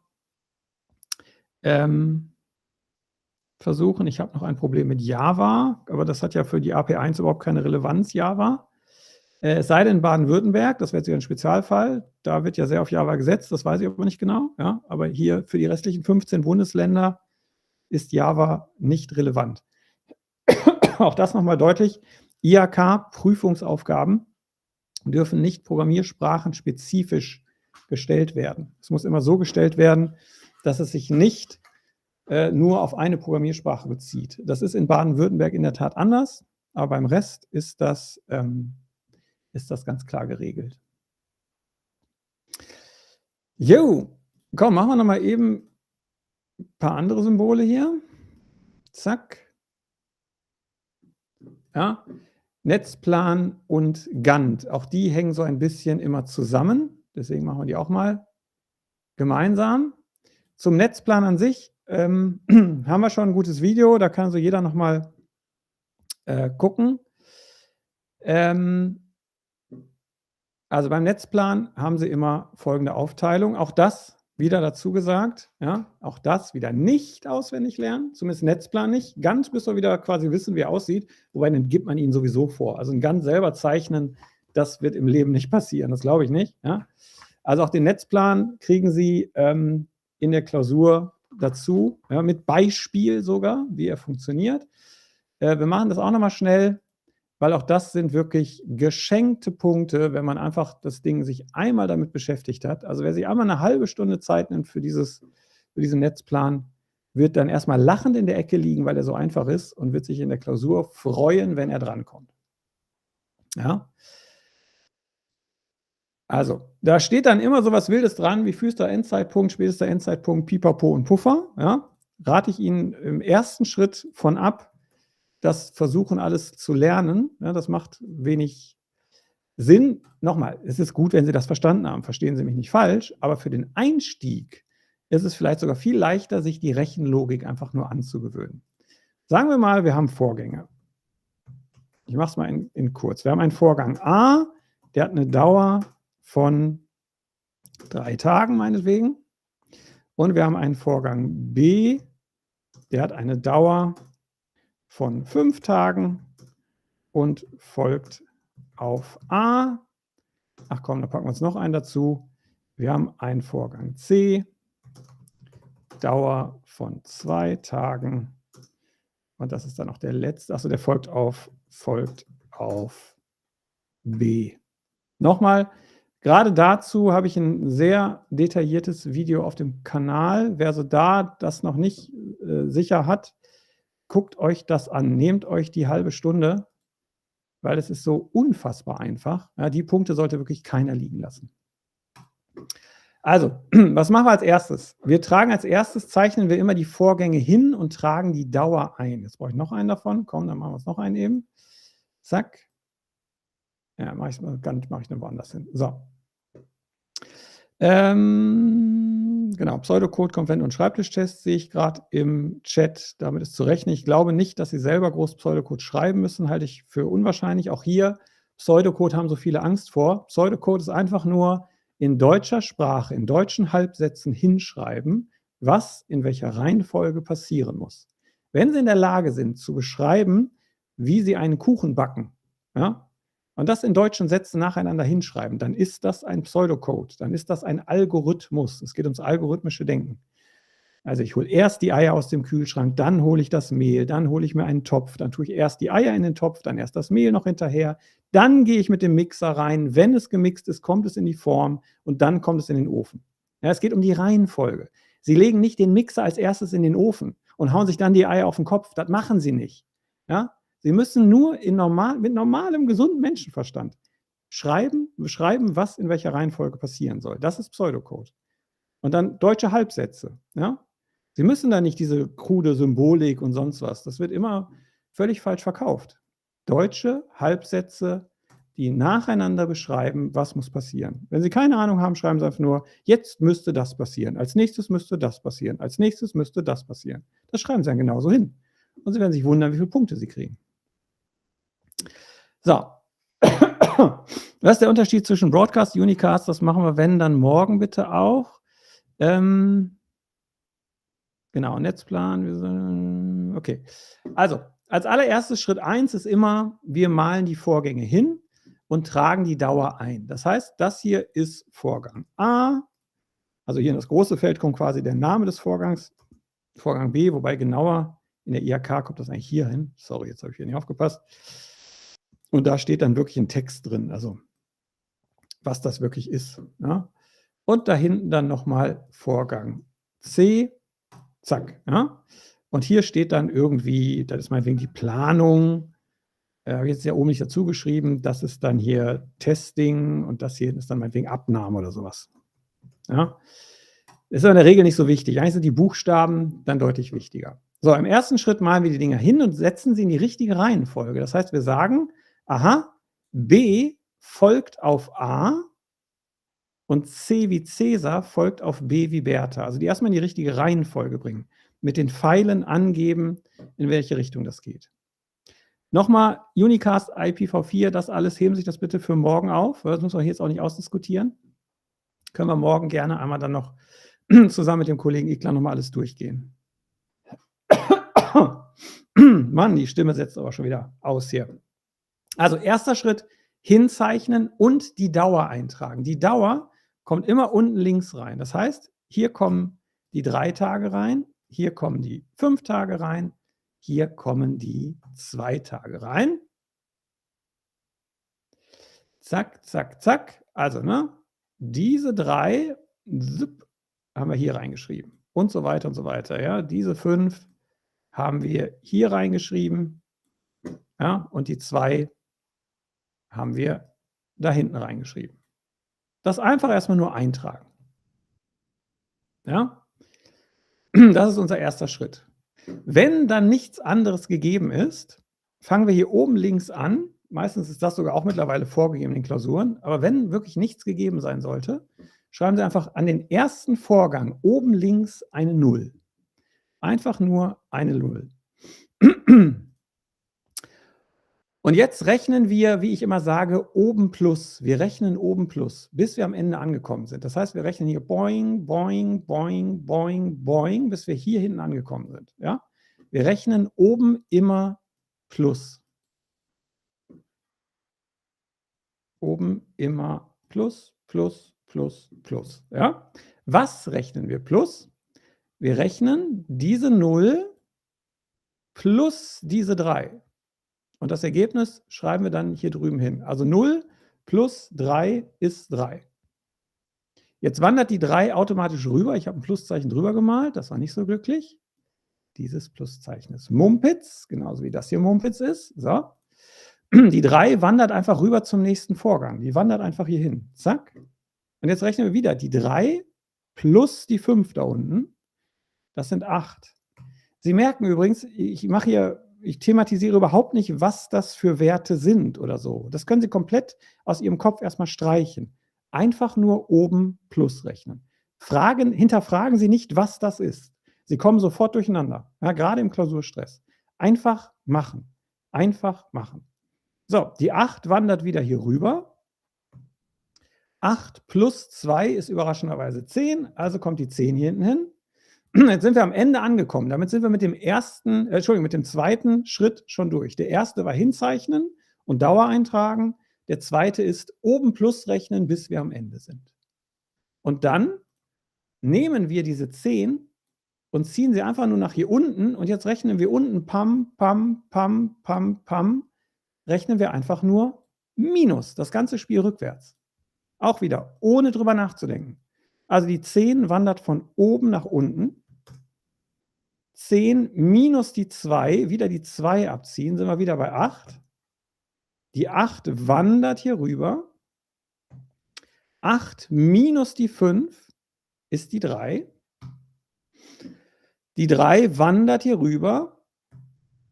3 minus 3 ist 0. Und wenn Sie hier unten beim ersten Vorgang mit einer 0 auskommen, wissen Sie, dass Sie schon ziemlich viel richtig gemacht haben. Ja? Also das oben war Plusrechnen, ist die sogenannte Vorwärtsterminierung. Unten Minus, ja, ist die Rückwärtsterminierung. Dann haben wir jetzt schon die ersten 3 Schritte durch und jetzt kommt noch der vierte. Der vierte Schritt unterteilt sich in 2, nämlich die Pufferberechnung. Genau, also bei der Vorwärtsterminierung, jetzt habe ich hier natürlich ein sehr einfaches Beispiel genommen. Es kann ja auch sein, dass sich hier so Wege aufteilen, dass wir unten noch so einen Kasten haben, ja, und dass die Wege wieder zusammenführen. Das gibt es ja auch. Auch da müssten wir unten dann ja Plus rechnen. Und da ist immer die Regel, wenn Sie plus rechnen und Sie sind sich nicht sicher, weil 2 Zahlen irgendwie zu einem Vorgang führen. Also sagen wir, da oben steht eine 8 und hier unten steht eine 10. Ja, aber beide Pfeile, ich mache mal ein bisschen dicker, beide Pfeile verweisen hier hin. Sowohl die 10 geht hier hin, als auch die 8. Und dann heißt die Regel im Zweifel die größere Zahl. Das heißt, in diesem Fall müssten wir in der Tat sogar die 10 da oben hinnehmen. Also wenn Sie plus rechnen, im Zweifel die größere Zahl. Und wenn Sie unten minus rechnen, und hier unten würde eine 2 stehen, ja, und Sie rechnen gerade minus und kommen von hier natürlich auch wieder hierhin zurück, dann heißt es im Zweifel die kleinere Zahl. Also müssten wir die 2 dorthin übernehmen. Beim Plusrechnen im Zweifel die größere Zahl, beim Minusrechnen im Zweifel die kleinere. Auch hier nicht drüber nachdenken, warum und was das ist. Wenn Sie damit anfangen, sind Sie in der Prüfung verloren. Ja? Bitte nicht machen. Oben Plus rechnen, im Zweifel die größere Zahl, unten Minus rechnen, im Zweifel die kleinere Zahl. Fertig. Und jetzt noch die Puffer berechnen, die sind in diesem Fall extrem, extrem witzlos, denn als erstes berechnen wir den Puffer, der in diesem Feld steht. Ja, das ist der sogenannte freie Puffer. Gesamtpuffer, mein Gott, Gesamtpuffer, Entschuldigung. Der berechnet sich, indem wir von der Zahl hier unten die Zahl da oben abziehen. So, und das Ergebnis schreiben wir hier rein. Ja, minus. 0 minus 0 ist überraschenderweise 0. Ja? Und das machen wir jetzt wieder überall. Das machen wir jetzt wieder überall. Von der Zahl hier unten die Zahl da oben abziehen. Und das Ergebnis kommt hier rein. 0. Und das machen wir da hinten auch wieder. Von der Zahl da unten die Zahl da oben abziehen. Und das Ergebnis kommt hier rein. Nicht drüber nachdenken, einfach machen. Ist eine 0. Wir haben also überall Nullerpuffer. Ja, damit haben wir den gesamten Puffer überall drin. Jetzt haben wir nur so eine Reihe von Vorgängen, deswegen werden wir keinen Pufferwert kriegen, aber die Berechnung bleibt immer gleich. Ja, ist völlig egal, wie Ihr Netzplan aussieht. Diese Berechnung funktioniert immer. So, das ist der eine Puffer. Jetzt fehlt uns noch dieses Feld hier, ja, der freie Puffer. Und dafür machen wir ein ähnliches Spiel. Nehmen wir eine andere Farbe. Wir ziehen von dieser Zahl hier, ziehen wir diese Zahl ab. Also von der Nachfolgerzahl ziehen wir die Vorgängerzahl ab und das Ergebnis kommt da rein. Und 3 minus 3 ist 0. Okay, machen wir hinten auch. Von dieser 8 ziehen wir diese 8 ab. Minus 8 minus 8 ist 0. Kommt da rein. Ja, jetzt haben wir hier keine Pufferzeiten in diesem Vorgang, aber der Rechenweg ist immer komplett gleich. Und hier beim letzten Vorgang kann man das gar nicht machen. Deswegen gibt es hier verschiedene Varianten. Manchmal schreibt die IHK nur so einen Strich rein. Meistens schreibt sie aber eine 0 rein. Ja, da können Sie also auch alles Mögliche machen. Ich würde tendenziell immer eine 0 reinschreiben. Ja, geht also auch beides. Aber das ist grundsätzlich erstmal der Weg, wie Sie einen Netzplan berechnen. Oben Plus rechnen, im Zweifel die größere Zahl. Unten Minus rechnen, im Zweifel die kleinere Zahl. Unten von oben abziehen, unten von oben abziehen, unten von oben abziehen und dann noch rechts von links abziehen, rechts von links abziehen. Es sind diese 4 einfachen Schritte und ich verspreche Ihnen, wenn Sie das 2-3 Mal, wichtig, mit der Hand auf Papier gemacht haben, lachen Sie sich darüber kaputt und werden in jeder Klausur die volle Punktzahl mitnehmen. Deswegen die Zeit würde ich mir wirklich nehmen. Ja, vielleicht heute noch mal 1, 2. Lassen sich von ChatGPT, der soll Ihnen 3 Aufgaben dazu erstellen und Sie zeichnen sie von Hand, wirklich mit Hand auf Papier nach diesen Regeln und danach sagen Sie, ey geil, ich freue mich, wenn das dran kommt. Echt, verspreche ich Ihnen. So, was ist denn da im Chat los? Muss man mal eben lesen. Wo sind wir denn da? Höchste Wert, genau, IHK schreibt das auch hin. Dann nimm die größte, können wir mal so ein Beispiel durchgehen mit mehreren Zweigen. Okay, dann machen wir dann nochmal irgendwie einen Prozess dazu. Warten Sie. Zack, dann drehe ich nochmal ganz weit zurück. Ich hoffe, das geht noch weit genug zurück. Na, nicht ganz, aber dann lösche ich den Rest halt weg. Nochmal, ich habe da ein Video zu, ich glaube, besser als es da erklärt ist, geht es kaum, nicht um mich selber zu loben, bitte nicht falsch verstehen, sondern habe ich mir einfach echt Mühe gegeben, das ganz in Ruhe und sehr kleinschrittig runterzubrechen. Alles, das ist die ICLA-Methode, ja, von meinem Kollegen ICLA. Auch da, ich habe ja selber diesen Netzplan nie verstanden, bin wahnsinnig geworden. Und dann hat mein Kollege ICLA sich mit mir hingesetzt, hat gesagt, pass mal auf, du machst jetzt diese 4 Schritte und die machst du, ohne drüber nachzudenken. Und danach haben wir beide gelacht und gelacht und gelacht, weil ich dann verstanden habe, wie banal das Ding ist. Ja? Und diesen Effekt wünsche ich Ihnen auch, dass Sie sich totlachen darüber, über diesen Prozess, weil der so unfassbar einfach ist. Okay, wir bauen mal einen weiteren Prozess dazu. Es gibt noch einen Vorgang, den nenne ich mal bewusst jetzt X, hoppala, aber nicht in der Farbe. Mal kurz im Chat mal ein bisschen nachlesen. Also das ist ein Beispiel, ohne gleiche Vorgänge, bla bla bla, genau. Da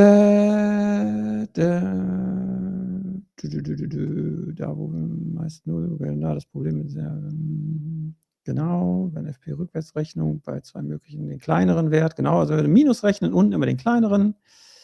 Okay, wir machen einfach nochmal einen Vorgang dazu. Vorgang X hat eine Dauer von, was hat denn, von 7 Tagen,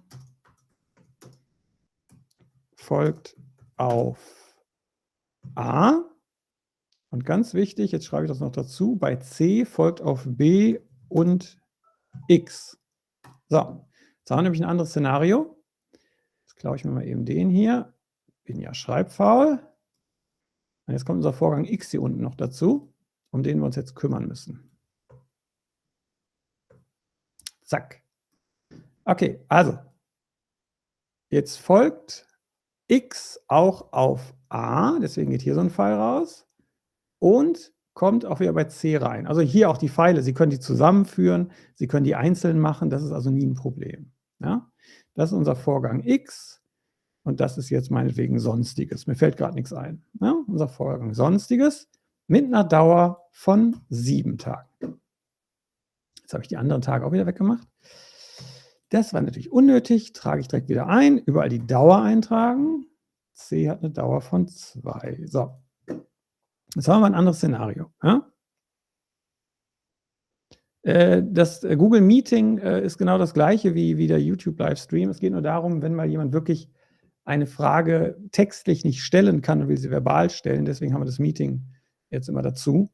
Ja, das macht dann einiges einfacher. Auch das geht natürlich nur begrenzt. Wenn da zu viele reinkommen, es herrscht Chaos, dann können wir es nicht machen, aber das ist so die Grundidee. Okay, jetzt wieder Schritt 1, dann schreiben wir es nochmal hin. Die ICLA-Methode, das schreiben wir mal drüber. ICLA-Methode.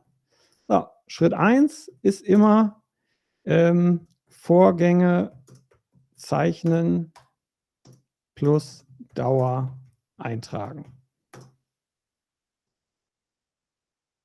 So, Vorgänge zeichnen plus Dauer eintragen haben wir schon gemacht. Schritt 2 ist die sogenannte Vorwärtsterminierung. Sperriges Wort. Ich bin einfach gestrickt. Ich sage oben plus rechnen. Und im Zweifel die größere Zahl. Ja, im Zweifel die größere Zahl. Dann kommt Schritt 3, unten minus rechnen. Jetzt komme ich mit Platz nicht mehr hin. Im Zweifel die kleinere Zahl. Und dann Schritt 4. Das ist diese Pufferberechnung. Die hat halt einfach wirklich 2 Unterschritte. Da sage ich einfach nur unten minus oben und rechts minus links, wobei rechts der Nachfolger ist. Ganz wichtig.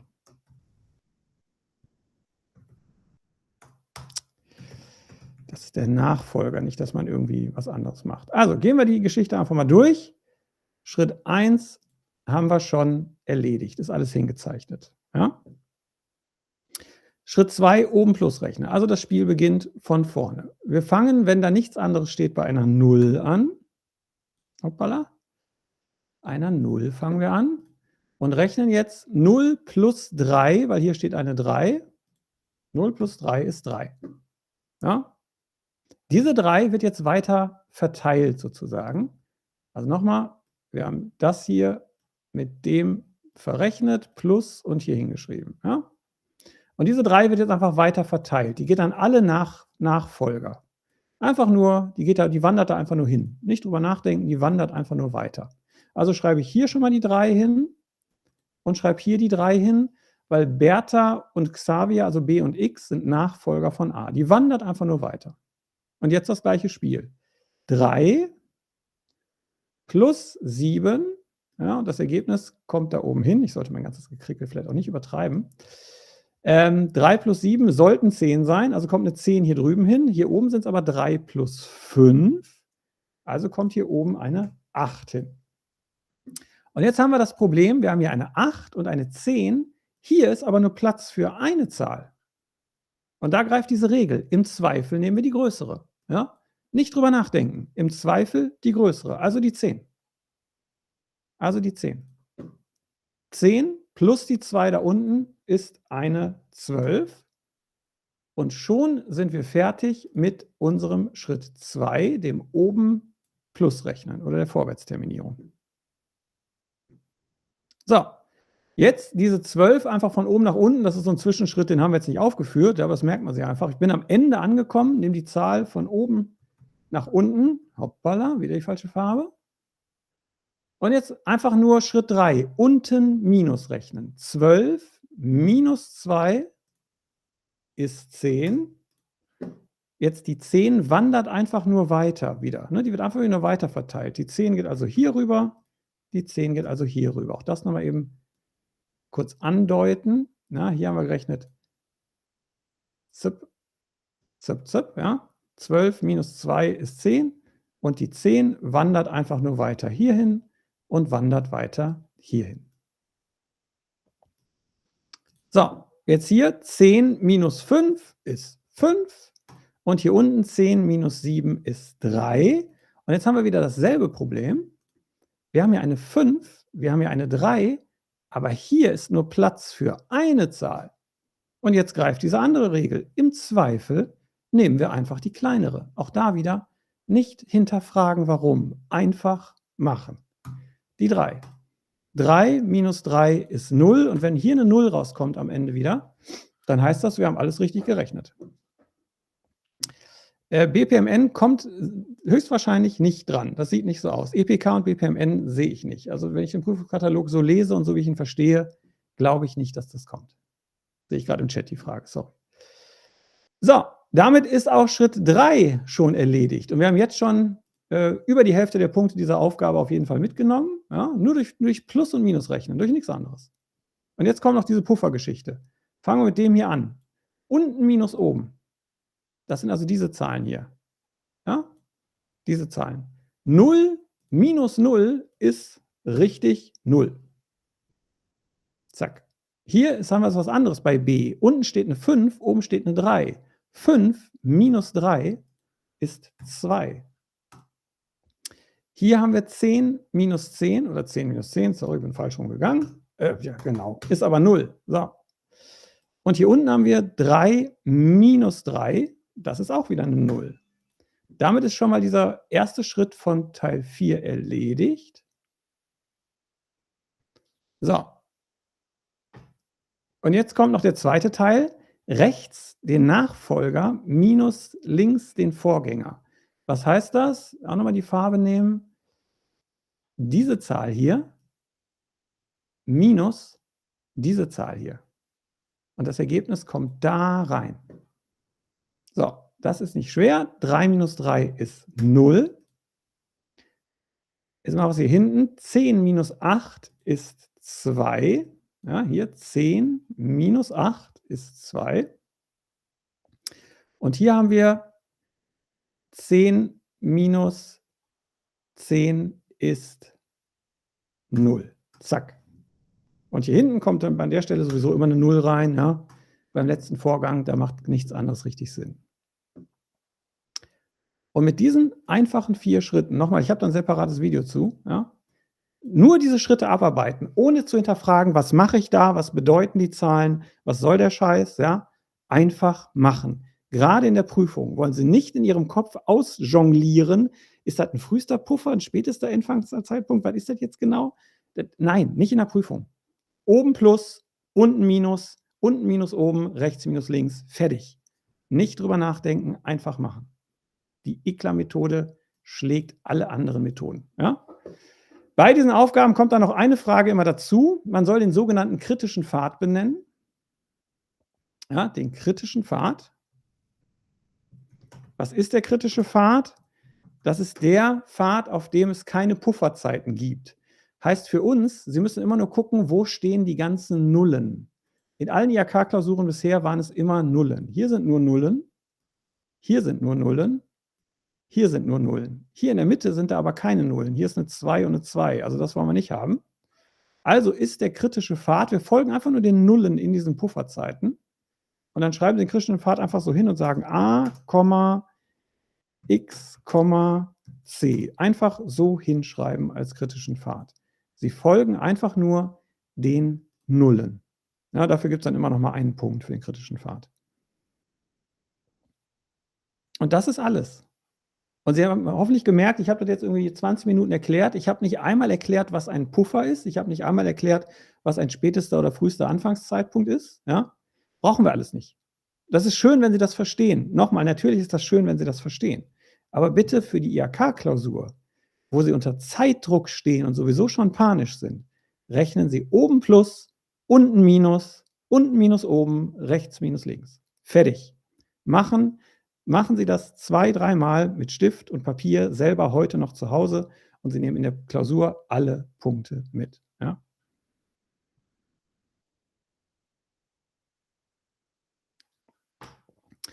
Genau, also bei Aktivität sehe ich da gerade noch, hier können mehrere Pfeile rausgehen, hier könnte theoretisch noch ein Pfeil rausgehen und Sie können die Pfeile zusammenführen oder einzeln wieder hier reinführen, das ist ganz egal. Die Pfeile müssen nur sinnvoll die Vorgänge verbinden, ob das jetzt ein Pfeil ist, der zusammenläuft oder 2 einzelne Pfeile, das ist ganz egal. Ja? Also nochmal, ich habe dazu ein separates Video, vielleicht das sonst noch einmal laufen lassen, das dauert 20 Minuten und das ist eine Menge Punkte in meiner Klausur. Also die Dinge haben ja immer so 15 Punkte oder sowas, die sollte man mitnehmen. Aber es ist halt total einfach, es ist wirklich total einfach. Also da nicht komplizierter machen, als es ist. Ich sehe gerade irgendwo im Discord-Chat hat jemand ein Aktivitätsdiagramm, einen Netzplan reingehauen, aber ich weiß nicht wofür, deswegen kann ich da nichts zu sagen.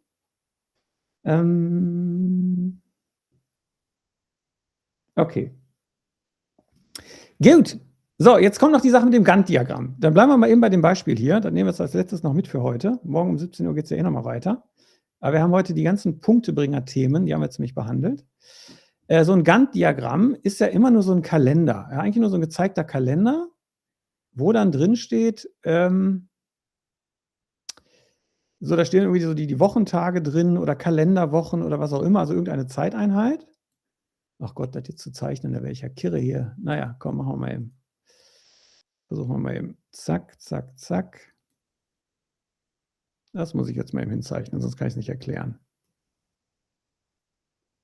Ich hoffe, diese Linien sind nicht zu dünn für die Übertragung. Wenn, bitte einmal Bescheid sagen. Wie viele Tage habe ich da? 12 Tage, dann habe ich es ja gleich. So. Okay. Jetzt machen wir mal eben Folgendes.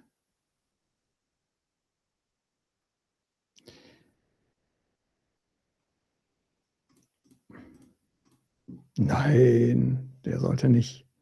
Dann muss ich den noch eben nachbessern. Ach komm, hier Computer, ärgere mich doch nicht. Zack, zack, zack, zack. Sorry, Sie merken, alles live. Okay, dann hängen wir hinten noch einen dran, sonst kommt das nämlich nicht hin. So.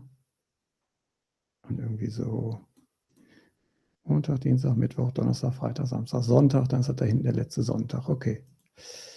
Zack, zack. Also, in diesen Kalendern ist dann ganz gerne auch gekennzeichnet, das hier ist mein Sonntag und dann steht da sowas wie, an Sonntagen wird nicht gearbeitet. Das steht dann in der Aufgabenstellung drin. Ja. Da muss man dann drauf achten. Ja. Die sind auch gerne so ausgegraut. Da ist die IHK in der Regel ganz fair. Also wir kriegen also so einen richtigen Kalender. Das ist jetzt hier Mittwoch, Donnerstag. Naja, falsch. So natürlich nicht. So natürlich nicht. Donnerstag, Freitag, Samstag. Samstags wird anscheinend gearbeitet. Ja. Und hier ist dann Montag, Dienstag, Mittwoch, Donnerstag, Freitag. Völlig überraschend auch noch ein Samstag. Komm jetzt hier. So. Zack, zack, zack. Ist doch gut. Habe ich da echt einen Tag vergessen? Ich bin ein Honk, meine Herren, ey. Ist ja nicht zu fassen. Naja, dann schnibbeln wir da hinten einfach was weg. Unser Gantt-Diagramm endet hier. So, sollte trotzdem passen. So, und hier vorne schreibt man die Vorgänge davor. Jetzt habe ich auch noch eine Vorgangszeile zu wenig. Entschuldigung. Zack, so.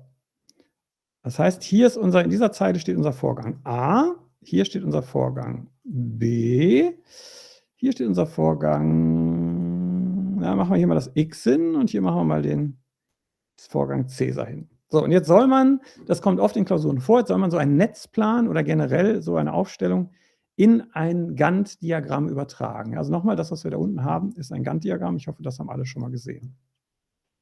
Und dabei ist jetzt eine Sache wichtig, deswegen will ich das einmal so explizit zeigen. In der Regel muss man nur so Xe da reinmachen. Also wir sagen jetzt, Vorgang A dauert 3 Tage. Ja? Vorgang A dauert 3 Tage. Nur kurz den Chat nachlesen, ob irgendwas Wichtiges steht, was ich noch nicht beantwortet habe. Kritischer Pfad, okay.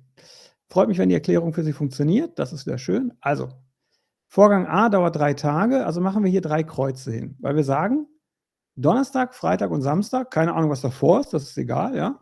Donnerstag, Freitag und Samstag läuft Vorgang A, weil der dauert nun mal 3 Tage, ja. Das sind unsere 3 Xe da unten. Und jetzt endet der Vorgang ja am 3. Tag, das sehen wir hier. Und jetzt steht aber im Netzplan, dass auch am 3. Tag die anderen Vorgänge losgehen, nämlich Bertha und Xavier, also B und X.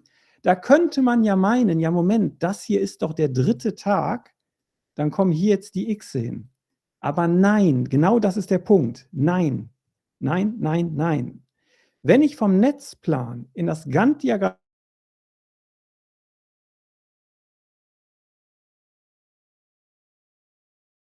Tagen, fängt erst am Montag an. Ja, der fängt erst am Montag an. Also beim Übertragen vom Netzplan ins Gantt-Diagramm, obwohl hier dieselben Zahlen stehen, hier steht eine 3 und hier steht eine 3, heißt das trotzdem, das eine endet am Samstag und erst am nächsten Tag, was auch immer der Wochentag dann ist, ja, fängt erst der nächste an. Ganz, ganz wichtig. Das ist ein häufiger Fehler beim Übertragen. Ja? Hier muss ich also immer quasi einen Tag dazwischen lassen. Es hat gelaggt, okay, lagge ich. Ich weiß, YouTube hat die letzten Tage Probleme. Lecke ich durchgehend? Gerne mal kurz Feedback geben. Bei mir sieht alles noch einigermaßen flüssig aus. Ich warte mal eben und schlürfe an meinem Wasser.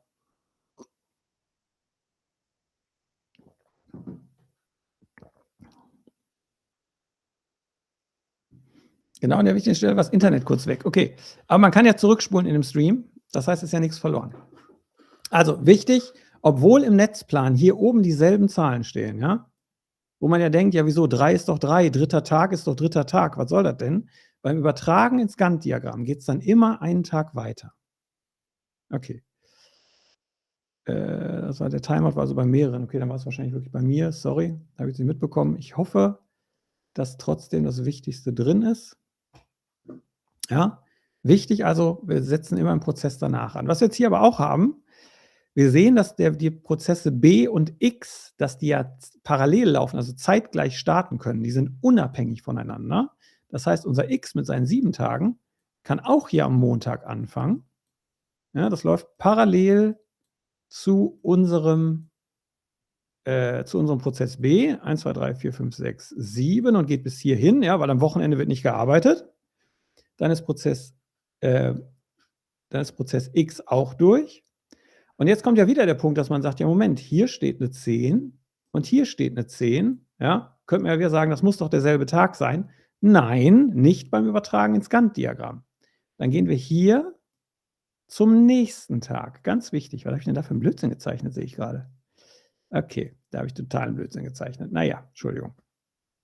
Ja, also wichtig ist hier, dass die Dinge nicht am selben Tag also nicht da enden, wo sie dann auch wieder anfangen, sondern dass sie immer da ein Feld weitergehen beim Übertragen ins Gantt-Diagramm. Ganz, ganz böse Falle, vertun sich viele.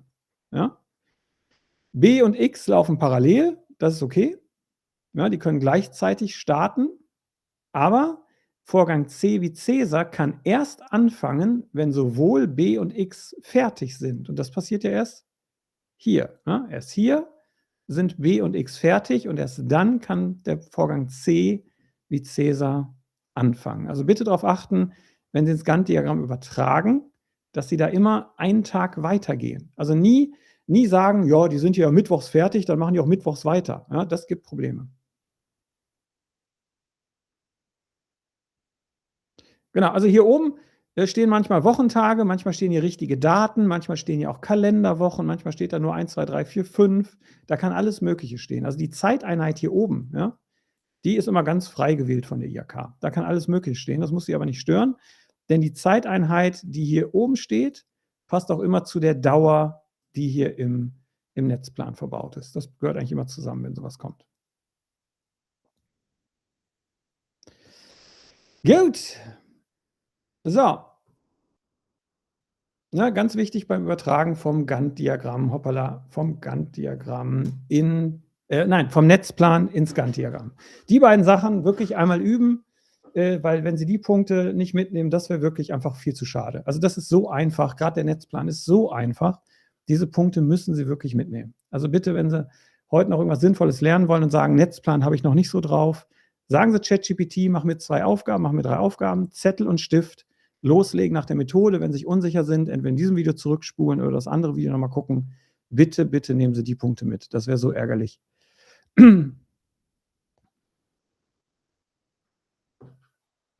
Okay, so. Dann habe ich von meinem Plan für heute alles durch.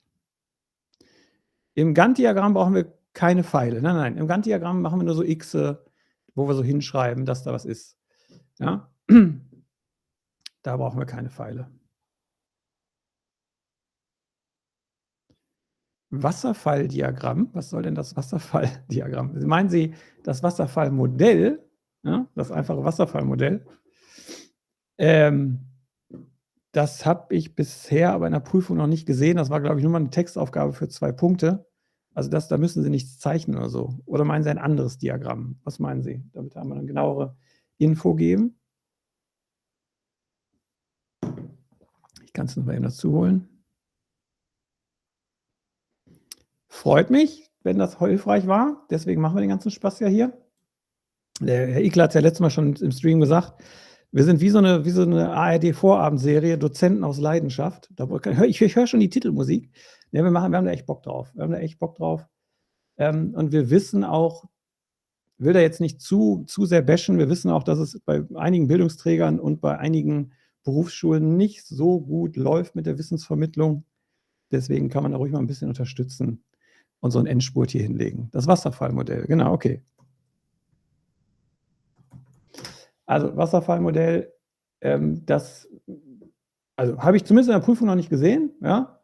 Wir müssen auch das Einfache nehmen, nicht das Erweiterte. Wasserfallmodell sollten Sie übrigens alle für Ihr Projekt nehmen. Ne? Ich glaube mir mal eben irgendein Bild hier online, das muss ich jetzt ja nicht selber zeigen, das ist ja albern. Grafik kopieren. Zack, kommen wir mal hier rein. So. Ein bisschen kleiner machen, dann kann man es auch wieder besser erkennen. Also, ne, Wasserfallmodell. Da muss man aber nur grundsätzlich irgendwas zu sagen können. Wie gesagt, ich glaube, in einer Klausur für 2 Punkte war das mal drin. Ansonsten, dass Sie das schreiben, selber malen müssen.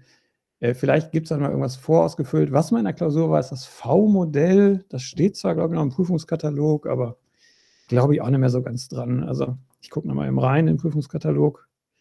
Würde ich mich aber auch nicht bekloppt mitmachen mit diesen Dingen jetzt auf den letzten Metern.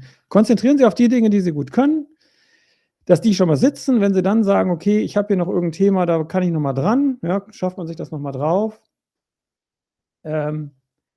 Ich meine, also auch einmal bös gesagt, wer jetzt erst mit dem Lernen anfängt, da wird es halt schwierig, ne? Da wird es halt wirklich schwierig, das muss man schon so sagen. Dann darf man auch nicht zu viel erwarten. Also man müsste sich schon so 4 Wochen Zeit nehmen für die Prüfungsvorbereitung, damit man da gut aufgestellt ist. Aber V-Modell sehe ich auf Anhieb auch gar nicht. Ich gucke nochmal schnell. Mal kurz durchblättern den Prüfungskatalog. Tipp. Nee, also auch da. Aber sonst werden wir auch das morgen mit dem Kollegen Ikler dann nochmal durchquatschen. Ja? 17 Uhr machen wir morgen, genau. Dann sicherlich Ende offen. Und dann gehen wir nochmal diese ganzen Sachen durch, die man so rechnen kann. Also heute war bewusst alles, was man zeichnen kann. Dann machen wir morgen alles, was man rechnen kann und noch ein bisschen Datenschutz dazu. Und das Gleiche, das schon mal vorab, machen wir natürlich später auch für die AP2. Ne? Da dann getrennt. Dann macht der Christoph natürlich die Physik-Themen, ich mache die AELA-Themen, aber da werden wir genauso die AP2s vorbereiten und uns da auch die Zeit nehmen, die nötig ist. Da muss ich sagen, ist gefühlt für die AELA ein bisschen leichter, die AP2 als für die SILA. Da ist das Themenfeld ein bisschen mehr eingeengt, finde ich. Aber auch da werden wir dann alles machen. Pseudocode machen wir dann für die AP2, weil ich sehe das nicht, dass Sie in der AP1 Pseudocode schreiben müssen. Aber nochmal, dann machen wir nochmal eben 5 Minuten, die nehmen wir uns noch. Ein Sekündchen, ich time eben was anderes. Kleinen Moment.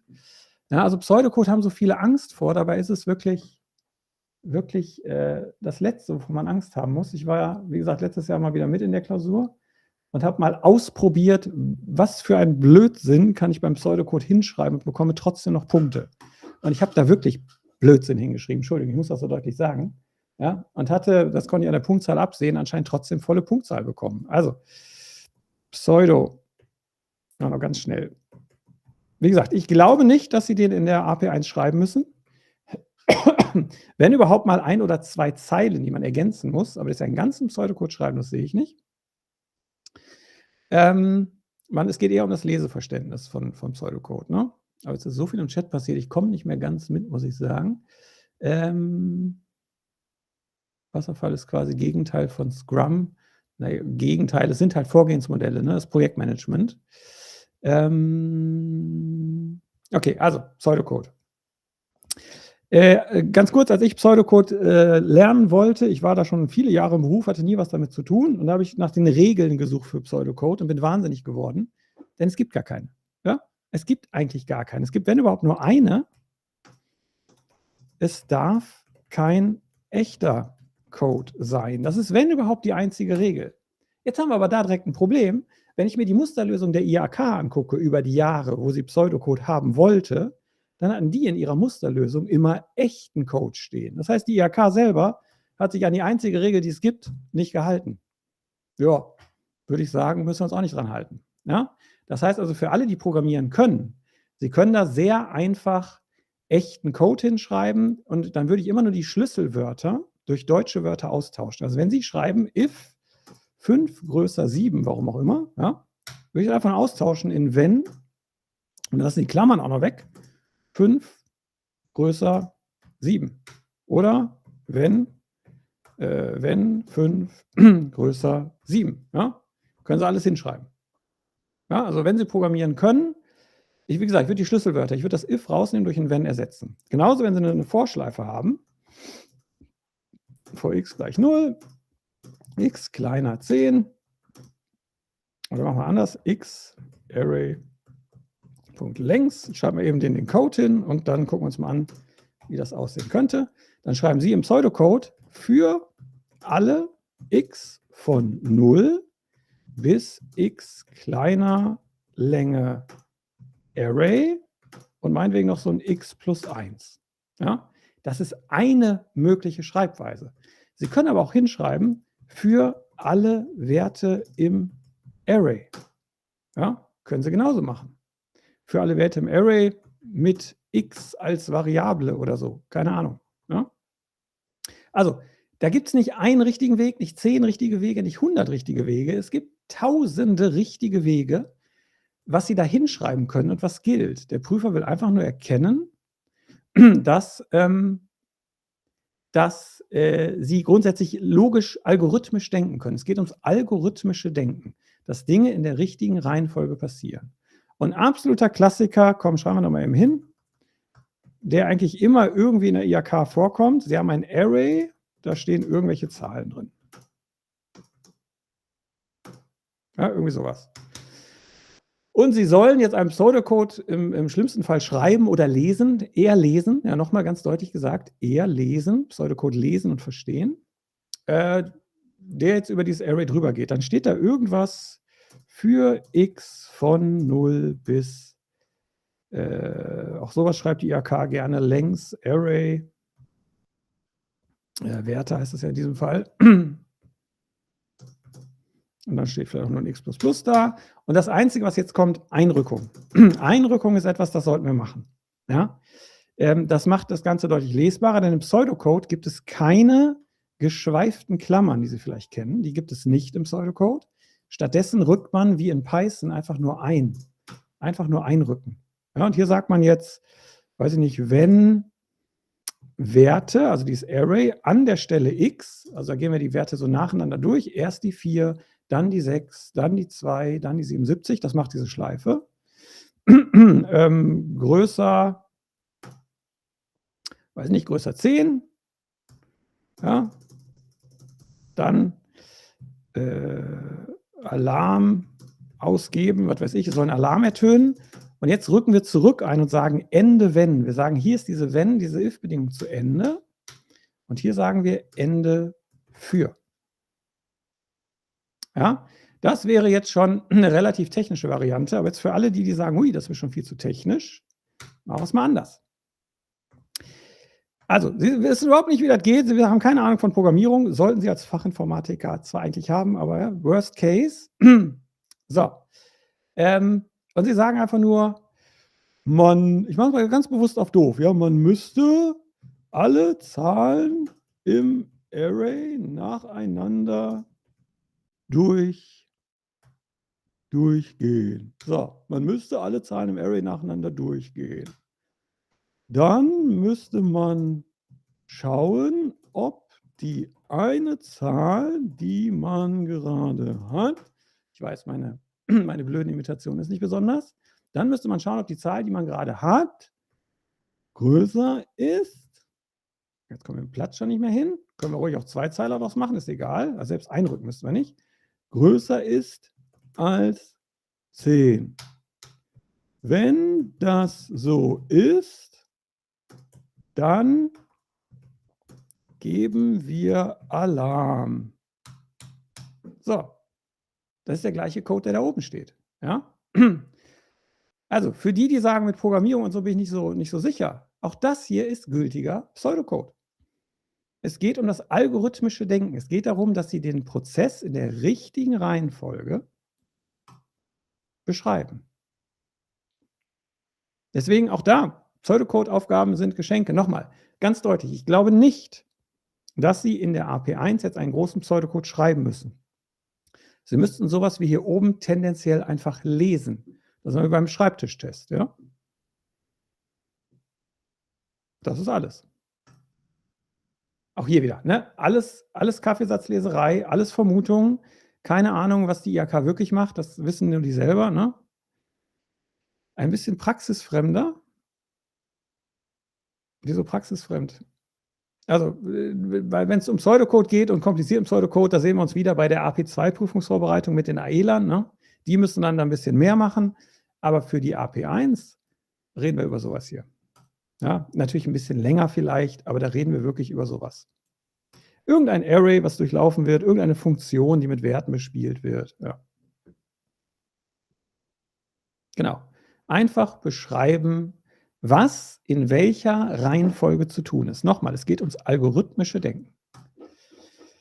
Gut, das war jetzt der absolute kurze Crashkurs Pseudocode. Wie gesagt, ich sehe es halt nicht so in der AP1. Leseverständnis ja, hinschreiben, na, wenn mal 1, 2 Zeilen hatten wir.